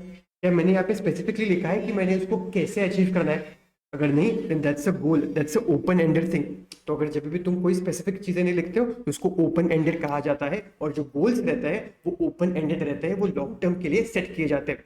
बट जो ऑब्जेक्टिव्स रहते हैं ना, ये क्लोज एंडेड रहते हैं। क्लोज एंडेड मतलब सर, क्लोज एंडेड मतलब ये ऑब्जेक्टिव्स स्पेसिफिक है, टाइम बाउंडेड टारगेट्स है which are derived from the goals. जैसे कि मेरा गोल था to reduce the carbon footprint, तो मैंने उसके लिए दो ऑब्जेक्टिव सेट कर दिए, एक शॉर्ट टर्म ऑब्जेक्टिव और एक लॉन्ग टर्म ऑब्जेक्टिव्स। ऑब्जेक्टिव्स कैसे रहते हैं? क्लोज एंडेड रहते हैं, स्पेसिफिक रहते हैं, टाइम बाउंडेड रहते हैं। For example, 80% of the last mile deliveries via electric vehicles by 2026। तो यहाँ पे मैंने स्पेसिफिक कर दिया कि क्या करना है मुझे, 80% of last mile deliveries complete करने हैं इलेक्ट्रिक व्हीकल से बाय 2026। लॉन्ग टर्म गोल्स भी सेट कर दिया, carbon neutral deliveries in top 10 cities by 2027। So these are the objectives. Close ended मतलब स्पेसिफिक, और तुम्हारा टाइम बाउंड, टाइम चीजें मेंशन की होगी। अगर उन्होंने कुछ एमसीक्यू भी पूछा कि भाई बताओ, जहाँ पर उन्होंने स्पेसिफिक चीजें मेंशन की है, तो ये गोल है कि ऑब्जेक्टिव है, तो आपको आना चाहिए कि ये ऑब्जेक्टिव्स है। ठीक है, अभी ऑब्जेक्टिव्स के ऊपर भी क्वेश्चन आता है, tell us the characteristics of objectives. क्या क्वेश्चन आता है? Tell us the characteristics of objectives. तो इसके टोटल 9 पॉइंट्स है, आपको 9 पॉइंट्स लिख के आने हैं। ठीक है, द फर्स्ट 5 पॉइंट्स के लिए मैंने एक निमोनिक दिया है, बाकी के 4 पॉइंट्स आपको याद रखने पड़ेंगे। पहले 5 पॉइंट्स कौन सा है? स्मार्ट जैसे। कैसे है कैरेक्टरिस्टिक्स ऑब्जेक्टिव के? स्मार्ट जैसे। कैसे है कैरेक्टरिस्टिक्स ऑब्जेक्टिव्स के? स्मार्ट जैसे। एस मतलब स्पेसिफिक एंड कॉन्क्रीट, एम मतलब मेजरेबल एंड कंट्रोलेबल। अब यहाँ पे ना मैंने ये सारी चीजें कॉमा में लिखी है, बट आपको ना वो पॉइंट्स में मेंशन करनी है, that objective should be specific and concrete. फिर दूसरा पॉइंट लिखना है, object it should also be measurable and controllable, then it should help to achieve mission. ऐसे आपको पॉइंट्स में लिखना है। तो कैसे रहते हैं कैरेक्टरिस्टिक्स ऑब्जेक्टिव के? स्मार्ट जैसे। एस मतलब स्पेसिफिक एंड कॉन्क्रीट, एम मतलब मेजरेबल एंड कंट्रोलेबल, ए मतलब it helps to achieve mission, R मतलब इट शुड बी रिलेवेंट, और टी मतलब it should be time bounded. Then it should be challenging but set within the constraints of organizational resources and external environment। मतलब objective जो भी set करोगे ना, ये objective मैंने जो सेट किया, ये चैलेंजिंग होना चाहिए बट ऑर्गेनाइजेशन के औकात के हिसाब से भी होना चाहिए। Then different objectives should correlate with each other। जो मैंने शॉर्ट टर्म ऑब्जेक्टिव सेट किए, लॉन्ग टर्म ऑब्जेक्टिव सेट किए, ये कोरिलेट होने चाहिए एक दूसरे के साथ। They should provide the basis for strategic decision making, and the last thing is they should provide standards for performance appraisal। तो ऐसे 9 पॉइंट्स है। स्मार्ट का तो याद रह जाएगा, ये 4 पॉइंट्स आपको याद रखने पड़ेंगे, that it should be challenging, it should correlate with each other, they provide the basis for strategic decision making, and they provide standards for performance appraisal। फिर ऑब्जेक्टिव्स तुम्हारे शॉर्ट टर्म रहते हैं, लॉन्ग टर्म रहते हैं। जैसे हमने discuss किया, short term कितने टाइम के लिए सेट किए जाते हैं? क्वार्टरली और एनुअली, और उससे जो भी बड़े होंगे वो तुम्हारे होंगे लॉन्ग टर्म ऑब्जेक्टिव्स। जो भी तुम शॉर्ट टर्म ऑब्जेक्टिव्स सेट कर रहे हो, ये मेक श्योर करना कि ये शॉर्ट टर्म ऑब्जेक्टिव्स तुम्हें लॉन्ग टर्म ऑब्जेक्टिव्स को अचीव करने के लिए हेल्प करें। और फिर इसके ऊपर अब तक क्वेश्चन नहीं आया, बट मुझे लगता है इसके ऊपर वो क्वेश्चन पूछ सकते हैं क्लब करके किसी एक क्वेश्चन के साथ। जैसे कि tell me the characteristics of objectives, और इसी के साथ ये क्वेश्चन क्लब करेंगे, that also tell me the key areas in which long term objectives are commonly set by strategic planners. तो ये क्वेश्चन आ सकता है, क्लब करके आएगा, इंडिविजुअल क्वेश्चन तो नहीं आएगा इसके ऊपर। ठीक है, तो ये क्वेश्चन क्या बोल रहा है कि जो भी ऑर्गेनाइजेशन अपने लॉन्ग टर्म ऑब्जेक्टिव सेट करते हैं ना, कि यूजुअली कौन से एरिया में रहते हैं? ये यूजुअली ऐसे 6 एरियाज में रहते हैं, सॉरी 3 4 5 6 7 एरियाज में रहते हैं, जिसके लिए निमोनिक है पेट। किस लिए क्या निमोनिक है? पेट। पी के 4 पॉइंट्स है, ई के 2 पॉइंट्स है, टी का 1 पॉइंट है। कौन से एरियाज में रहते हैं सर? पी के 4 मतलब प्रॉफिटेबिलिटी के एरिया में हो सकते हैं कि मुझे इतना प्रॉफिट अचीव करना है, प्रोडक्टिविटी के एरिया में हो सकते हैं, पब्लिक रिस्पॉन्सिबिलिटी के एरिया में हो सकते हैं, कॉम्पिटिटिव पोजीशन के हिसाब से हो सकते हैं। ई के 2 है एम्प्लॉय डेवलपमेंट, एम्प्लॉय रिलेशन, और टी का है एक टेक्नोलॉजिकल लीडरशिप। तो कौन से एरियाज में तुम अपना लॉन्ग टर्म ऑब्जेक्टिव सेट कर सकते हो? पेट पेट पेट। पी के 4 points, profitability, productivity, public responsibility, competitive position. E के 2 पॉइंट्स है एम्प्लॉय रिलेशन और एम्प्लॉय डेवलपमेंट, और टी का 1 पॉइंट है कौन सा? Technological leadership. और अभी हम आते हैं हमारे लास्ट कंटेंट के ऊपर, and that is about the values. Values यानी क्या sir? Values are the fundamental principles और standards that guide the behavior and decision making of individuals and organization। वाह वाह, क्या बोल दिया सर। डिस्कस करते हैं वैल्यूज यानी क्या। वैल्यूज यानी तुम्हारे फंडामेंटल प्रिंसिपल्स और स्टैंडर्ड्स जो ना एक ऑर्गेनाइजेशन को हेल्प करते हैं डिसीजन मेकिंग के टाइम पे। जैसे कि इस ऑर्गेनाइजेशन का वैल्यू सिस्टम में थे कस्टमर सेंट्रिसिटी, सस्टेनेबिलिटी, इनोवेशन। अब ये वैल्यू सिस्टम ना कोई चीज़ हमको समझती है। अभी कोई भी कंपनी के वैल्यू सिस्टम में अगर इनोवेशन ये पॉइंट है तो मुझे समझ में आता है कि ये कंपनी ना रिसर्च एंड डेवलपमेंट में ज़्यादा इन्वेस्ट करते होंगे, हर बार कुछ ना कुछ तो अलग चीज़ें लाते होंगे। क्यों? Because they values innovation. अगर कस्टमर सेंट्रिक ये आपके वैल्यू सिस्टम में है तो आपका जो प्रोडक्ट रहेगा ना वो ऐसा कुछ तो प्रोडक्ट रहेगा जो कस्टमर को एक कन्वीनियंस ऑफर करता होगा। Why? Because you value customer centric. And अगर सस्टेनेबिलिटी ये एक फैक्टर है तो ये मुझे क्लियरली कम्युनिकेट करता है कि आप ना इको फ्रेंडली वे में चीज़ों को डील करते रहेंगे। So that's why I says like that's why this particular statement says like values are your fundamental principles or standards that guide the behavior and decision making. They are called as a core of strategic intent. उसको core of strategic intent इसलिए कहा जाता है because strategic intent के भी पहले आपको values decide करना पड़ता है। एज ए ऑर्गेनाइजेशन जब भी तुम अपना बिजनेस रन करोगे तो तुम्हारे लिए कौन सी चीजें इंपॉर्टेंट रहेंगी। मेरे लिए भाई इनोवेशन इंपॉर्टेंट रहेगा, मेरे लिए sustainability factor, customer centric point factors, ये फैक्टर्स इंपॉर्टेंट रहेंगे। तो जब तुम्हें क्लैरिटी मिलती है कि तुम्हारे लिए कौन से वैल्यूज इंपॉर्टेंट है उसके हिसाब से तुम स्ट्रेटेजिक इंटेंट अपना सेट करो, तुम्हारा पर्पस क्लियरली डिसाइड करो, ये वैल्यू सिस्टम को याद रखे और फिर ये क्लियर होने के बाद तुम अपना vision mission goals objective set करने के पीछे लग जाओ। So values are the one which sets the tone for how people think and behave, especially in the situation involving dilemmas. They create a sense of shared purpose. Internally, they influence employee behavior, build trust, boost morale, and externally, they impact how customers, investors, and society at large perceive the company. A majority of the consumers prefer companies whose value reflect their own belief system. Then values versus intent, इसके ऊपर question आया था May 25 में, तो important है।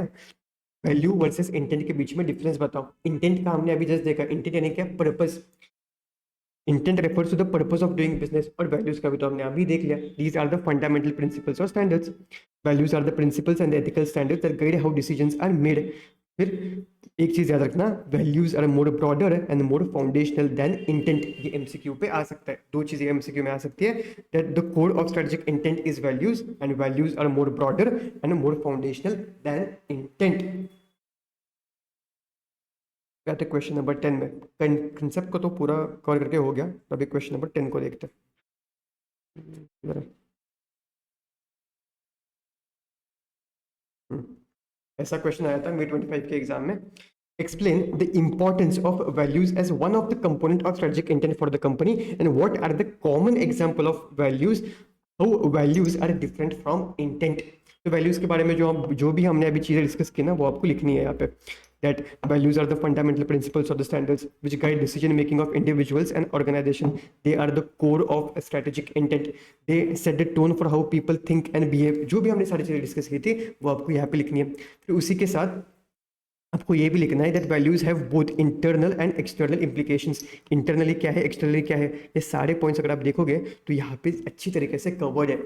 कभी भी आपको ऐसा नहीं लगेगा ये लास्ट में चार बुक देखे क्या ये सब ना जगह मिल गई उछेड़ दिया है, ऐसा नहीं, सारी चीज़ों को प्रॉपरली प्रेजेंट किया है। देन उन्होंने क्या पूछा है उसके साथ एग्जांपल्स भी दो, तो यहाँ पे उन्होंने एग्जांपल्स भी मेंशन किए like trust, accountability, humility, innovation, diversity. These are nothing but the value system which an organisation values.